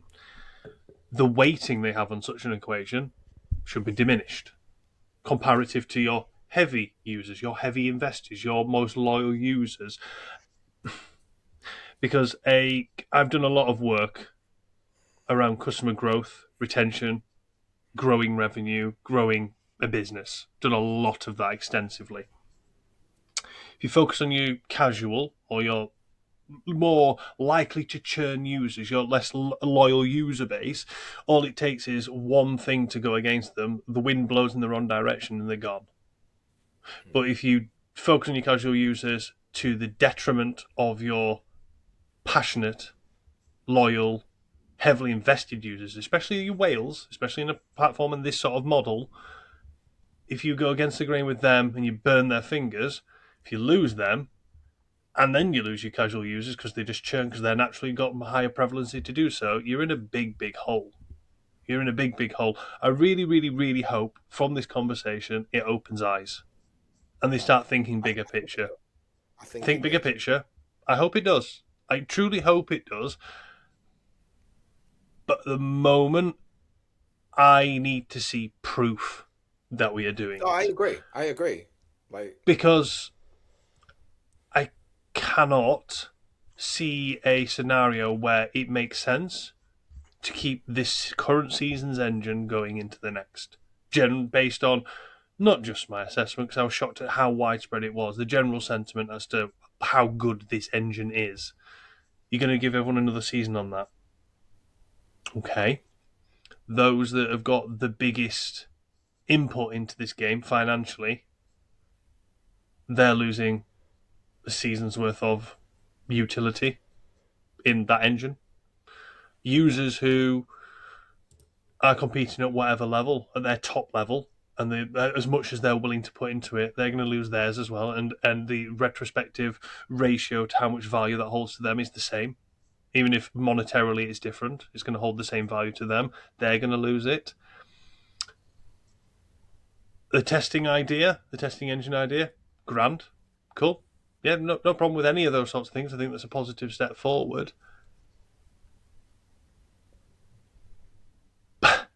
But it doesn't hold any water to where we are now and where we're going to be next season and where we're going to be the following season after that. Like, there's no light at the end of the tunnel. And for me, I'm glad I made the decision I did. As much as you feel positive about the conversation and what was discussed and the outcome and what you're hearing coming, the sort of sounds you're getting back from them, you're happy with, good, I'm glad that's the case. But I'm glad I did what I did. And I've literally stripped my agency right back, and I'll continue to do so. Because I need to see positive change, because there's no point having any heavy financial investment in the game if I'm just fundamentally not happy with the product. And that's where I'm at. We've had this is the fourth season in a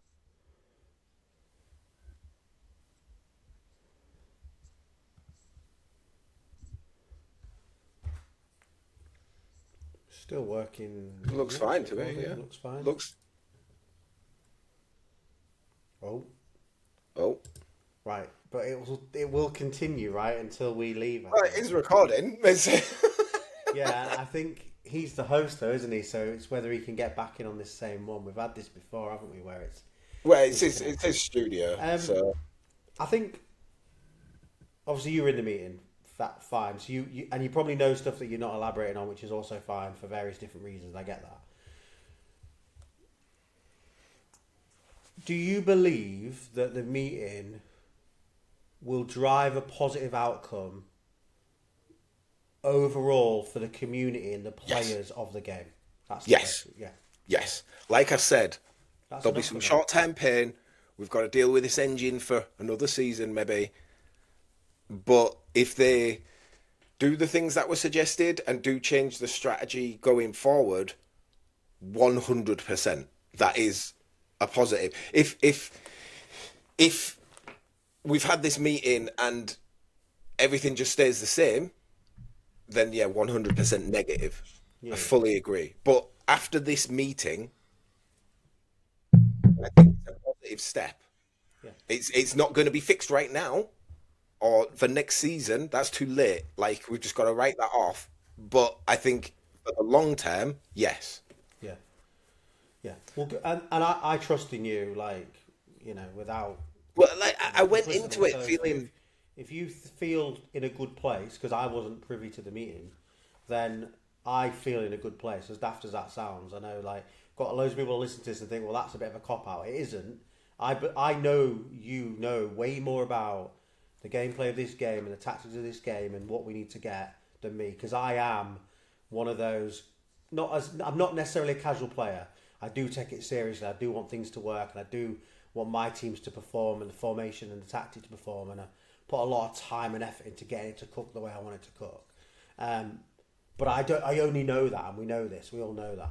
So if you've had this conversation and you feel, to Mr. K's point, that there is a light at the end of the tunnel, I know he is a bit disheartened because I know he's gone bad season, and like you say, for these people, I mean, I think we were all surprised when we had a look at how much we had tied up in MFL, even myself. But but then you raised a valid point. It doesn't matter if you've got $1 or $10,000, it's still somebody's dollar, right? So it has to be right across the board. And if you feel we're going to get there through the conversation, and you think these changes of, continuous experimental engine, I'm all over. Give me it. I want it.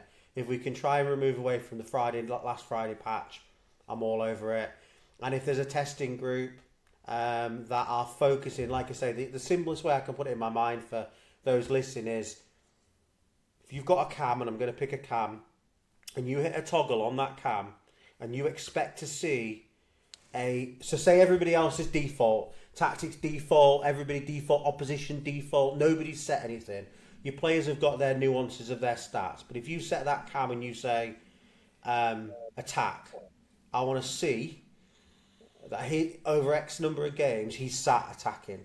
If you say, like, I want him to be more defensive, I want to see his heat map to be closer to the centre circle, and various things like that. On that, I'm just picking that one position, and if that testing group's able to hone in on, like I said, those almost real life expectations of each player and the toggles we do for it, aside from anything wider at that point, that will game change the game, because that is the bit we're missing at the moment. Like I said earlier, you get your cam and you put risky passing on, it doesn't make a blind bit of difference to how many successful passes that person has.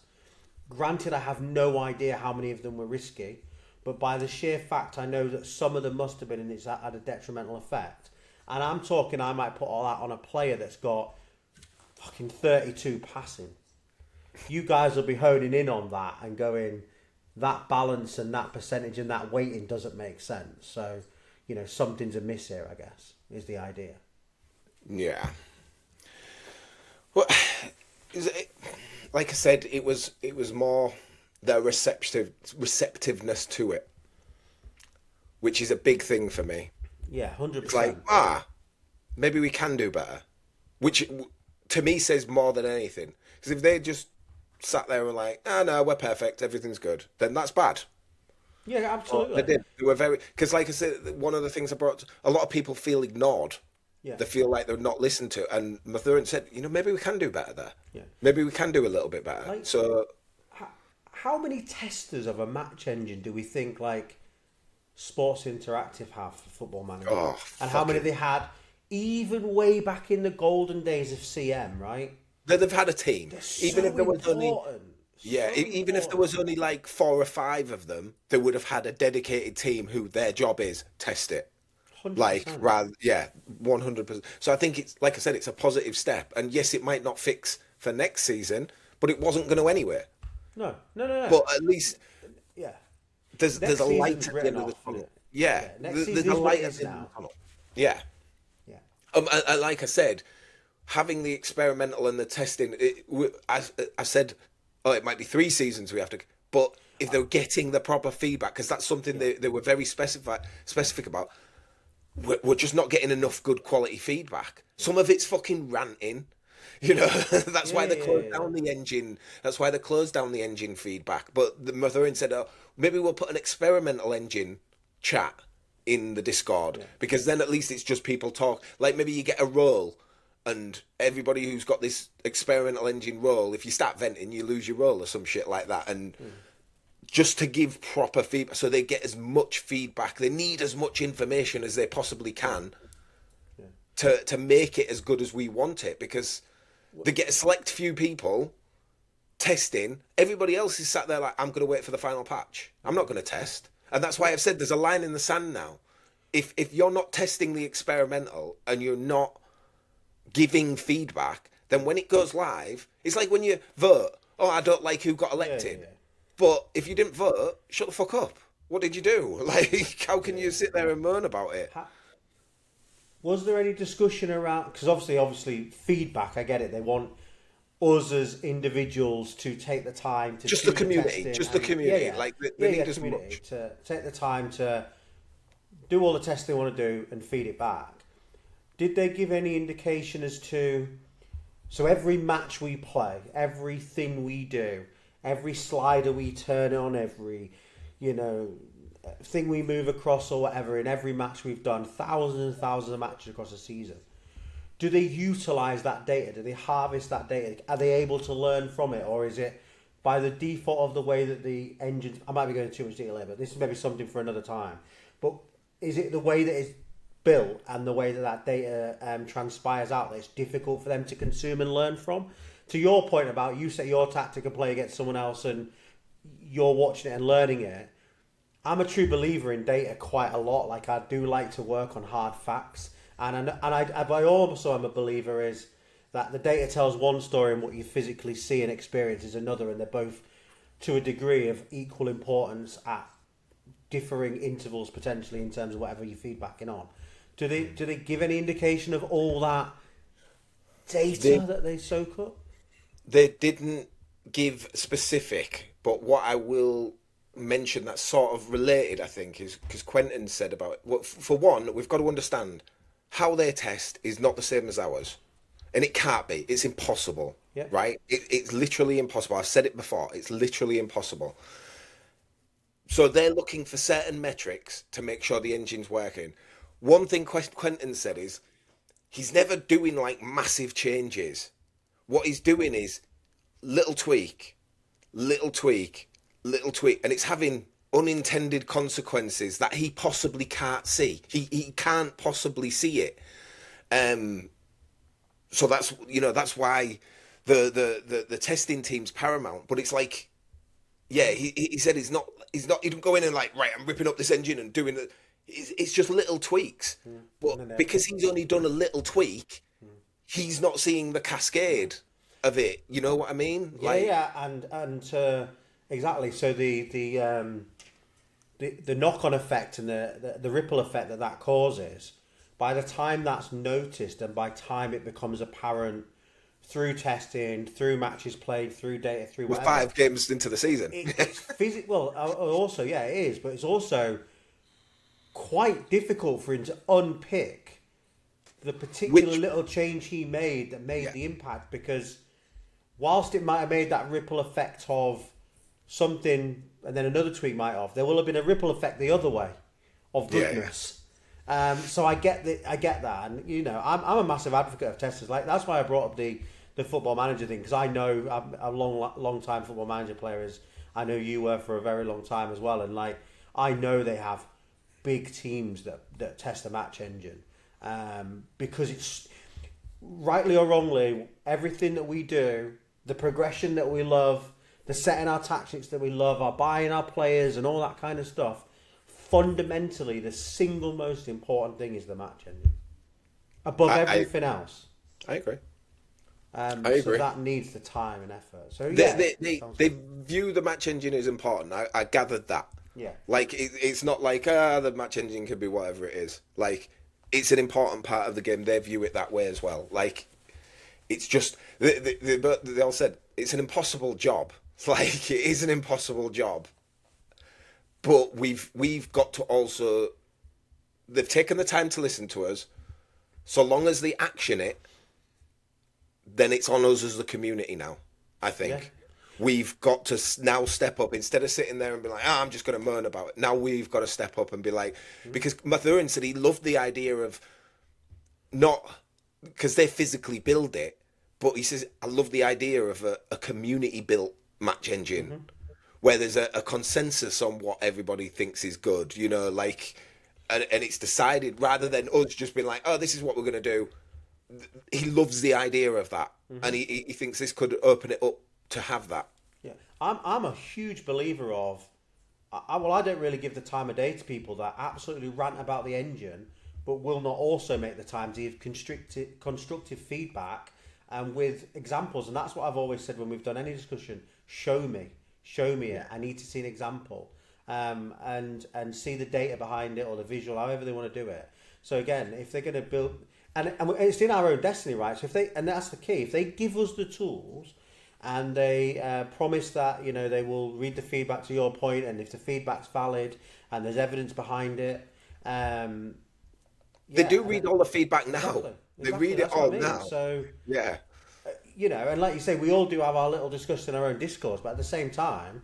I think the thing to hit home at the back end of this is, if you have something to say, that's constructive feedback, put it in there in a constructive way because you will help build the change. If you just sit there and be a keyboard warrior, complain about the engine to us all in YTXP, hey, a few beers on a Friday night, I'll jump on the bandwagon and call it shit, even if I don't care. But at the same time, if it ain't in the feedback, we can't. Yeah. We can't complain. It didn't make a difference. I'm glad the meeting was positive. It was. And the other positive thing is Bastian said immediately to me, I know he's watched our pod. Yeah. He said to me, like, anytime I need, as long as it's not venting, I now have a direct line to Bastian. And Quentin accepted my friend request on Discord as well. So I now have a direct line to the people who do the engine. And like that's on me. That's a big responsibility because I can feed them back now positive directly to them. Yeah. And that's it. Your feedback has to, when you build the group out or however it works, it's about, like you say, it's about, like, we didn't really talk about it. We've had the whole like feeding back on the negativity, but it's equally reaffirming the positives. That player is doing exactly what. Just please don't touch him and tweet. You know what I mean? But that will be part of that whole thing, right? And to be fair, kudos to them for watching this pod. I mean, obviously I love the pod. I'm a co-host on the pod, right? But I would imagine there would have been over these 38 episodes, from all of us, but certainly less from me, maybe, but every now and again a rant. There will have been some difficult watches, and I love the fact that they've taken that on the chin, taken it in the context it was meant, understood there's passion in there, and passion can sometimes make you be a little bit of a shit about the things you say, but equally at the same time, if they were able to strip that out of some of the conversations we've had, still hold the meeting with you today and still be really positive, that just shows the kind of characters these guys are as well, right? So that goes a long way because, out of all the pods out there, we are probably the most difficult to watch in terms of the raw honesty that we have. We're not paid by MFL, we're not contracted to MFL, we are just three lads, literally like we say at the beginning, completely obsessed with this game. Simple as that, right? So yeah, sweet. I think Mr. K is not going to be able to make it back in. He's having some laptop blue screened. Yes. So we have to let him, because how does the fucking recording end?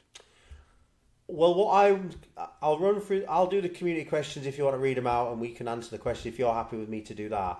What I suggest at the end is we both just press leave. We've got the other tab open. Make sure it gets to 100 and see what happens. Otherwise, all that amazing conversation we just had is worthless. And these questions don't save. I can't remember what happened last time. We did have something like this last time. Hold on. No, because I know if he comes back, it's fine. Okay, well, you see... He says it should be fine. He says to continue. He says it should be fine. He's just his laptop blue screened. Yeah. I know what your point is, though. Like, mine still says it's uploading in the top right. I guess yours does as well. Yeah, it still says we're recording. It still says everything. We're going to have to push through, mate. See what happens. What we probably... I do know he's had a few problems with his laptop, though, bless him. So maybe we do need to... We talked before about doing the OBS straight into YouTube. No editing, no messing. That might be better. I think we need to do that. When I'm back, maybe that's the way we do it. Again, nothing against Mr. K, but if he's having problems... and plus that'll save a lot of effort. Like we said tonight, we wrap this up at 11 o'clock-ish. We'll have been on 2 hours. And then we still got to download it, still got to upload it, and all that kind of... It'd just be there, right? Just need to work out how we get it to a podcast. Anyway, the viewers and listeners don't want to listen to us trying to do our admin. So let's smash... What? I think... Did they finish 2-0 in the end? Right, okay. So hopefully Damien got what he wanted from the Tactics Corner. Hopefully everybody got what they wanted from Bruce's feedback and the conversation. We have tried to be pragmatic and give some thoughts for the community. The ask I have got is we do have the Match Engine channel in the Discord. So when you watch this, ordinarily I know we'd put a lot of the feedback in the episode chat, and that's equally fine. But if you do want to try and get some natural conversation going in the Match Engine chat around the things that Bruce has said, or any questions for Bruce that he's able to maybe even elaborate on a little bit more, if the question's a bit better phrased than the ones I give, then jump in the Discord. You did a good job playing devil's advocate, mate, because you were right. So yeah, cool. So we've covered everything there. So let's just jump into these 5 or 6 community questions, and then wrap it up. So the first one is from Tuffers. This week's random rankings to anyone who cares. Rank your top 3 World Cup final tournaments. Ooh. I think for me, I really like 2018 Russia. Okay. England did really well. There was a good feeling in the country. I think it was wicked. I think number 2, that one will go number 3. I think number 2 would be 94, because it's the first one I remember. Mm-hmm. It's the very first one I properly remember. It's the one where Baggio was my favourite player and he missed the penalty, but at the same time Brazil won. So it was like, yeah. But that's the first one I remember. And then I think the one after that is France 98. That's probably my favourite one ever. Yeah. I really loved that tournament. Like, even when England went out, it was disastrous, but I still loved watching it. I still loved following it. And then that final out of nowhere, everyone was like, Brazil are going to win, Brazil are going to die. And then France smashed them 3-0. Like 2-0 up at half time, weren't they, I think? Yeah, it was a really good tournament, was France 98, I think. Yeah, I would have probably put France right up there at the top of mine. I think 1998 was probably one of the first ones I really watched, like, properly to understand and enjoy. I'd seen some of them before that, but that was certainly one of the ones I'd watched. I can't remember what year it was. I think it was like 2002, 2006, 2002, something like that, where R9, when he really sort of like hit the stage for Brazil. Is it 2002? Well, he kind of did in 98, but 2002 was the one where he ran the show. Yeah, was it Japan? Japan? Yeah. Japan, Korea, yeah. Loved that one. I also liked, what was it? Can't think of any others. They were the two that really stand out to me. Don't know if because of where they were, just in where I was doing my life. They're the two that kind of stood out. Obviously, the Still Messi battles younger. one in like 2022 was pretty good, but that's quite recent history. You know, when Messi was playing. But yeah, I think I'm with you with the France '98 was just Special shout out to 2006 where fucking Zinedine Zidane absolutely nutted the Italian in his very last game. Like, what a way to go out. What a way to go out. I think the France one for me is because I remember getting the little France man figurine. It just got so much hyped, didn't it, back then? Was Like, so good. Yeah, that's definitely for me. Damien Rice. That was the other thing. Last pod I said, what did I say? Throwing Cooper, and it's actually throwing Copper. I said to him, I'd make a point. He messaged me and went, "Love your pod, love everything you do, great content, but I just have to call you out. It's Copper, not Cooper." And then I looked at his name and went, "Actually makes a bit of sense, that, mate." Yeah, thank you for that. Damien Rice. Another question for the pod. Why should I be like Tuffers? This is because Tuffers got his question in before I asked for them. Why should they all be like Tuffers? Why do you want everybody to be the same? Do you hate individuality? Is this why you only play one formation? Fuck you, basically. I'm so glad your 4-1-2-1-2 is working for you now and hasn't fallen off the edge of a cliff. Yeah. So, Abrizi, jumping on the hit rank trend, could you rank the following 3 engines? Thomas the Tank engine, N'Golo Kante, the current MFL match engine. Fucking Thomas the Tank was a little well, I'm sorry, the current MFL match engine has to go bottom. I said this as much to the team. Like, I hate this one. Like, I hate it. N'Golo Kante was a great player, but he played for Chelsea, so fuck him. So it's got to be Thomas the Tank engine. Thomas the Tank, yeah. It's got to be Thomas the Tank. I like Tim the Tank as well. Have you seen Tim the Tank? No. There's like all these, makes these drinks and tries all these random drinks on, I don't know, fucking YouTube. Oh. Do you know what I mean? He's on like TikTok or something, isn't he? Like, I don't have TikTok, but he's on. No, I think probably on something else. He's probably on TikTok, and the videos probably go on every media platform. But yeah, and then he does a drink and then falls off the bar at the end or whatever, as if to say like. I think it's just the line stuck in my head. He just goes, "Let me show you how to make it," and he just kind of stuck in my head, and I don't know why. So yeah, I'm a big fan of his, by the way, guys. Everybody, yeah.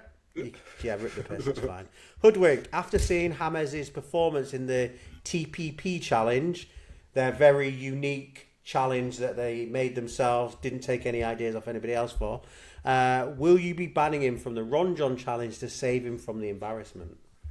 Where is he, Mr. James? I actually think he's third right now. Third. So he's obviously prioritising the better challenge. Yeah. I think that's what it is, isn't it? He's prioritising the better challenge.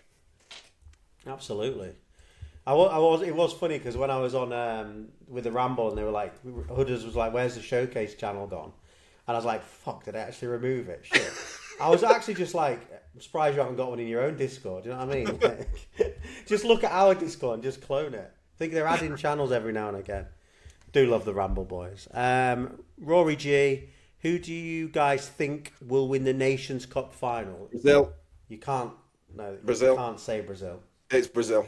I don't give a fuck. Why would I say anyone else? I'd be lying. It's Brazil. I definitely don't think it's going to be Croatia.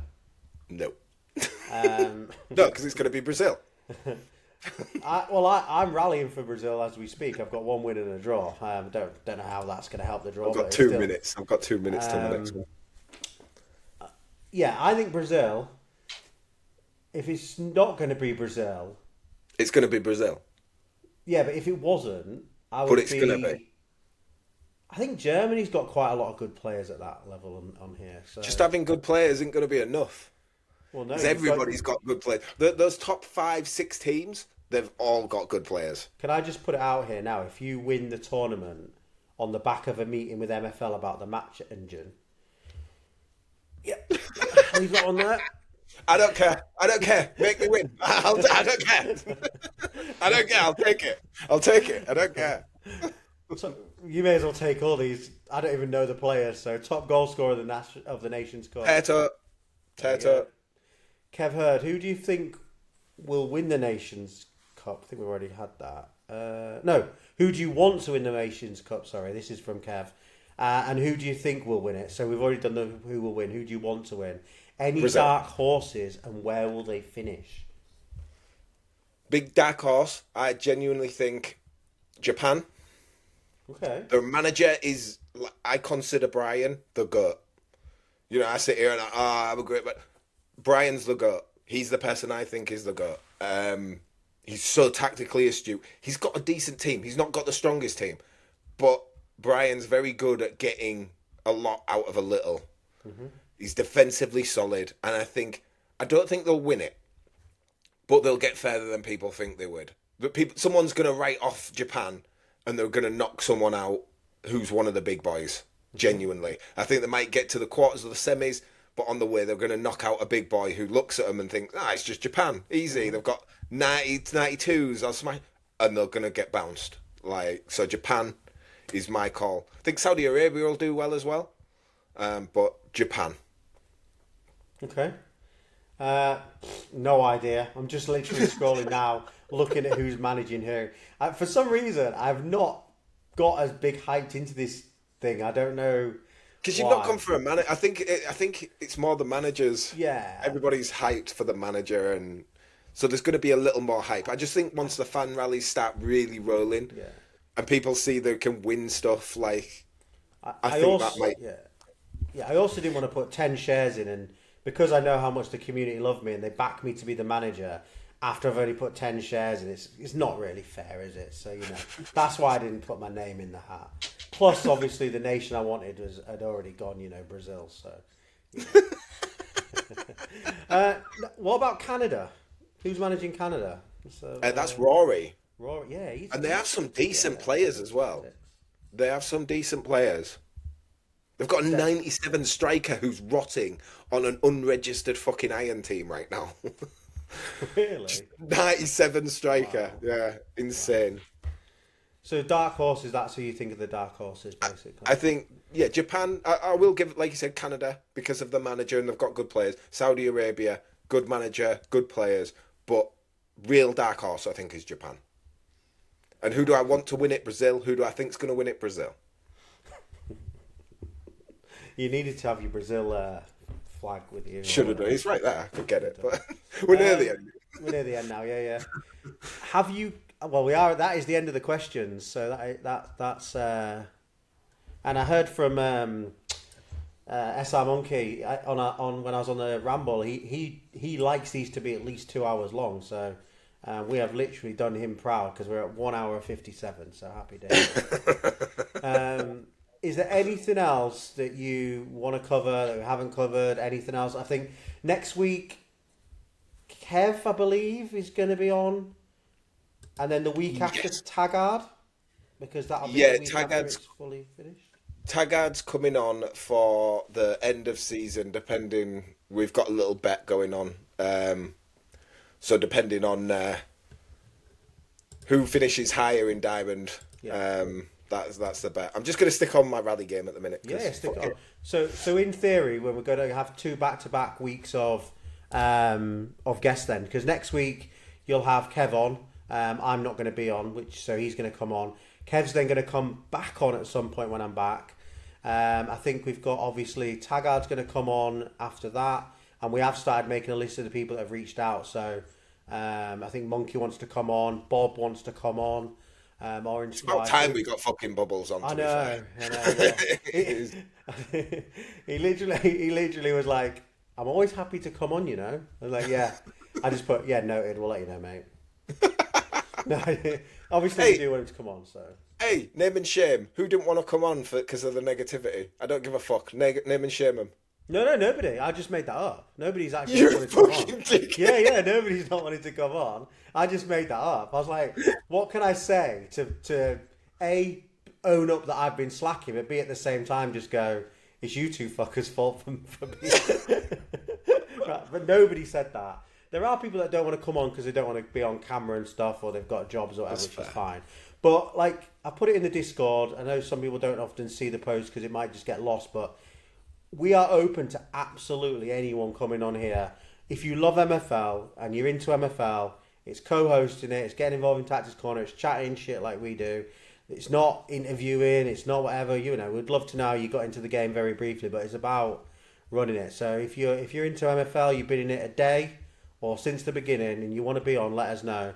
And like I say, we do want to have people on it. What happened there? Sorry, I was looking. Fucking hit the post off a corner, mate. Fucking hell. So is this your last one of you can do tonight, or is it just reset? Yeah, well, for 2 hours. It's done the reset, and it's not going well. They're a weaker team, but obviously we conceded some bullshit goal. This engine, yay. But yeah, we just hit the fucking post, which is annoying. Where does your match history go for it then when you play it?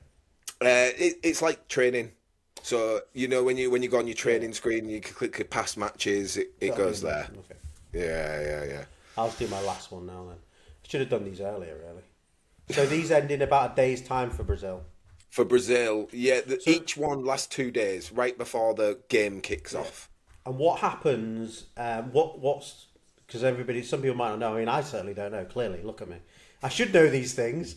But what's the benefit as us rallying for you? What do you get, or what does Brazil get? So there are 3 overall points available for the team you rally for. So I think there's an overall point for the team that wins overall the rally. Then there is an overall point for the team who has the highest score. So if the person at the top of the leaderboard is Brazilian, they'll get an extra point, an extra overall point for the match. And then the last one is for the top 20. Nice. If our top 20 beats Morocco's top 20, we'll get another point. It looks as though that's what's going to happen right now. Yeah. This stuff is going to get really testy in the knockouts when the big teams start facing each other. Because right now it's Brazil against Morocco. I've got like 2,500 backers. They've got a few hundred. So it's not really going to be. But later on, like when you come up against a Germany or an England, it's going to be real competitive and who gets them and stuff. So yeah, I think it's worth it. So I have looked at it, but not into detail, which I know sounds really crap. But my team that I've picked to rally is just my best team. But what you're saying to me basically is, Roo, you knob. Thanks for those 4 games you just played. But can you go build a team full of Brazilians, the best Brazilians you've got, to rally for me better? It helps, yeah. That's fine. I can do that, mate. I can do that. What I've done, tip for everybody, what I've done is I've just done 85 and below. Because it's just, I had a lot of Brazilians at that age. But if you've not got loads, speed at the lower levels is absolute fucking... Fuck you. Speed at the lower levels is absolutely kick. So if you build like a fucking team of 54 to 56 speed freaks, all Brazilian, you will smash. Look at my Brazilian. Ooh, you will absolutely smash. I'm not. I mean, I'll share when you've finished your match, but I don't think we're gonna. I don't. Maybe now I get the point why. Premiums on some players at the minute then. So certain players have got premiums going because they help, especially if you're the manager and you want to do it and you're rallying for them. I've got 4 rare players that are Brazilian. Okay. To be fair, the highest one's 82. He's actually in the starting lineup now. Got a keeper that's 72. 2 centre-backs. That works. Keep your overalls close. Keep your overalls close. Because if you have one outlier, you'll face teams with those. Oh, Pereira, he's still got it. Man's still fucking got it. Probably. I mean, I'm so happy I'm rallying for Brazil for you. But at the same time, I'm also thinking probably should have filtered my agency to where I have the most best players on the fact that Brazil will have to be a mix of rare, uncommon, limited to get a team out. Yeah, that'd be bad. But, mate, if I can make the tactic ticket, it'll be fine, right? Yeah, I'm actually going through my thing. I don't have anybody from like China, Costa Rica. I've got one. No one has anybody from China, man. Oh yeah, that's fine then. Oh, fuck off these goals, man! To be fair, actually, I've gone quite far down this list, and I feel like I've got more Brazilians than I have got more Brazilians than everybody else. English. English would have been not a bad shout, to be fair. You can't rally for England. I'm not going to rally for Jimbo in England. I was going to say, nah, you can't do that. Mate, France would have been the one for me. Yeah. No, I've got limited players in 64, 63, and like 59, pretty much a full squad. All four, fucking hell, yeah. You should have looked at this beforehand. Man. No, I would still, mate. I was rallied for Brazil on the last one, no matter what. Germany as well, which I know I said earlier, I could do Germany quite well. I'd have done Brazil either way. I mean, anything I do, if I get a win, I guess even if it's not Brazilian players, it still kind of helps you a bit, right? So yeah, I can't go back at anybody else. Ooh, well, Italians, I've got a lot of uncommon. Italy aren't even in it. Yeah, well, I've got a load of them. So I'm getting news from Mr. K. His laptop won't even turn on. But he says, he's just saying it's annoying that it happened at that point in the conversation. But he says if we end the call, because it's all cloud-based, he should still have it. So what I think we should do is for these last 15 minutes, we should commentate this game. And then wrap it up there. Okay, let's do that. So it's been an absolute shit show from the Brazilian defence. Season 14 engine in full effect today for absolute dire goals. What's your thoughts on the performance so far, Mr. Root? Crap. I think, like, when I saw some of your friendlies you were running before you could rally, I was asking if I could get my shares out. Now I've seen where my best players are, I wish I could get my shares out. But I'm in it to win it. And if anyone can turn whatever this is I'm watching around, because you're about to go 5-2 down to a world of a free kick. I just want to point out, this isn't my actual Brazilian squad. This is just my rally squad. Oh, yeah, I know that. I get it. Because this is from your agency and everything. Yeah. Mate, I know that much. I know I said I didn't know much about it. I know that the rallies are your own agency and your Brazil squad's your Brazil squad. But I'm assuming you've got a load of Brazil players in this team, right? Let me show you. There are... look at my defence just playing like... Oh, I got a red card. When did that happen? No wonder I'm getting battered. When did that fucking happen? About a minute ago, mate. Oh, it did. I missed it completely. Yeah, I've got 8 Brazilians in there. Oh, right. I've got 8. So I'm still going to get points because 2 Brazilians scored and 2 Brazilians assisted. So even though I lost the game, that's still 4 points. Yeah. I still get 4 points for that. Yeah. So that's not terrible. Oh, we just got beaten by a 3-5-2 when I was playing 4-3-3. I am going to just... quickly before we do finish, I'm going to share my agency. Yeah. So you can... These are the Brazilians I've got. This is who I've got. Okay. So I've got... I know you said keep it close. I'm not entirely sure we can do that. But we've got to keep You could put in from that 73... Yeah. Down to the 70. That's 1, 2, 3, 4, 5. You've got 2 strikers for the goals. Goalkeeper and centre back. 68. Is he too far down? If the 73 can go in, could the 75 go in? But if it's based on your highest. So if your highest is 73, your opponent's highest, which is kind of bullshit because I've got one game where that wasn't the case. But for the most part, it'll be your highest player. So I mean, you could slot in the 68, but obviously will he be at a disadvantage? But you've got a good mix there. Left back, goalkeeper, centre back for clean sheets. If you get clean sheets, that's points for all 3 of them. 2 strikers for the goals. And to be fair, they are good strikers. He's a decent striker. Oh, he's got good finishing for that rating. He's a decent striker. So, and we're all about scoring goals. So yeah. And to be fair, if I can sneak this guy in, he's a baller. Like, he's an absolute... Put him in. Yeah, put him in. Baller. Yeah, put him in. It's an extra guy. Like I say, it's an extra guy for the clean sheets. Centre back, he's decent centre back. Keeper's amazing. He's 6'6", beast. Beast. This guy, awesome left back. Yeah, I think I can get 1, 2, 3, 4, 5, 6 in if we just sneak him in. That's over. That's a good. Over half the team. Yeah, that's a good lineup. And then all I need then is I literally just need. So what are we in the mid-70s? So then I need a Cam to sit in there, mid-70s. Oh, I can get my ball. Oh yeah, you've out. got plenty. Get this guy in. Hen my ball. I love him. Straight in. Oh, his stats look amazing. Yeah, he's unbelievable. He's so good. Fucking hell, the stats are amazing for a 72. This is passing, isn't it? Yeah, he's his passing.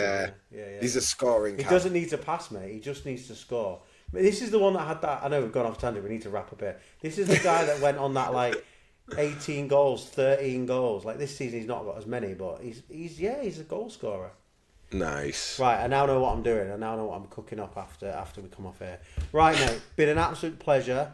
If anything changes next week in terms of you don't record on Wednesday for any reason, and it's Thursday for any reason, I can attend. That's what I'm saying. If it's Wednesday, stick to it. Don't change anything on the sake of it. Stick with you two with Kev, and I'll look forward to watching it. I'll still do all the setting up and getting out, and then I'll watch it back on Friday. Thanks to everybody. Get in the Discord. I know it's been a long one. We've rambled a little bit, and Mr. K didn't make it back. Vote Bruce in the Nations Cup. Please feedback on the match engine. Any questions, bang them in the Discord as well. I think Bruce has given quite a lot of information there and tried to be a bit of devil's advocate with some of my questions. I am passionate about getting it all right for the community, but his point is fact. Feedback is so important. Feed it back in the right way with the right narrative, and the guys are reading and watching. And thanks MFL for watching us. I know it can't be easy, like I said earlier. We'll both press leave, Bruce. We won't go back into the lobby, I don't think so. No. Have a good one, mate, and I'll catch you soon. See you later. Cheers.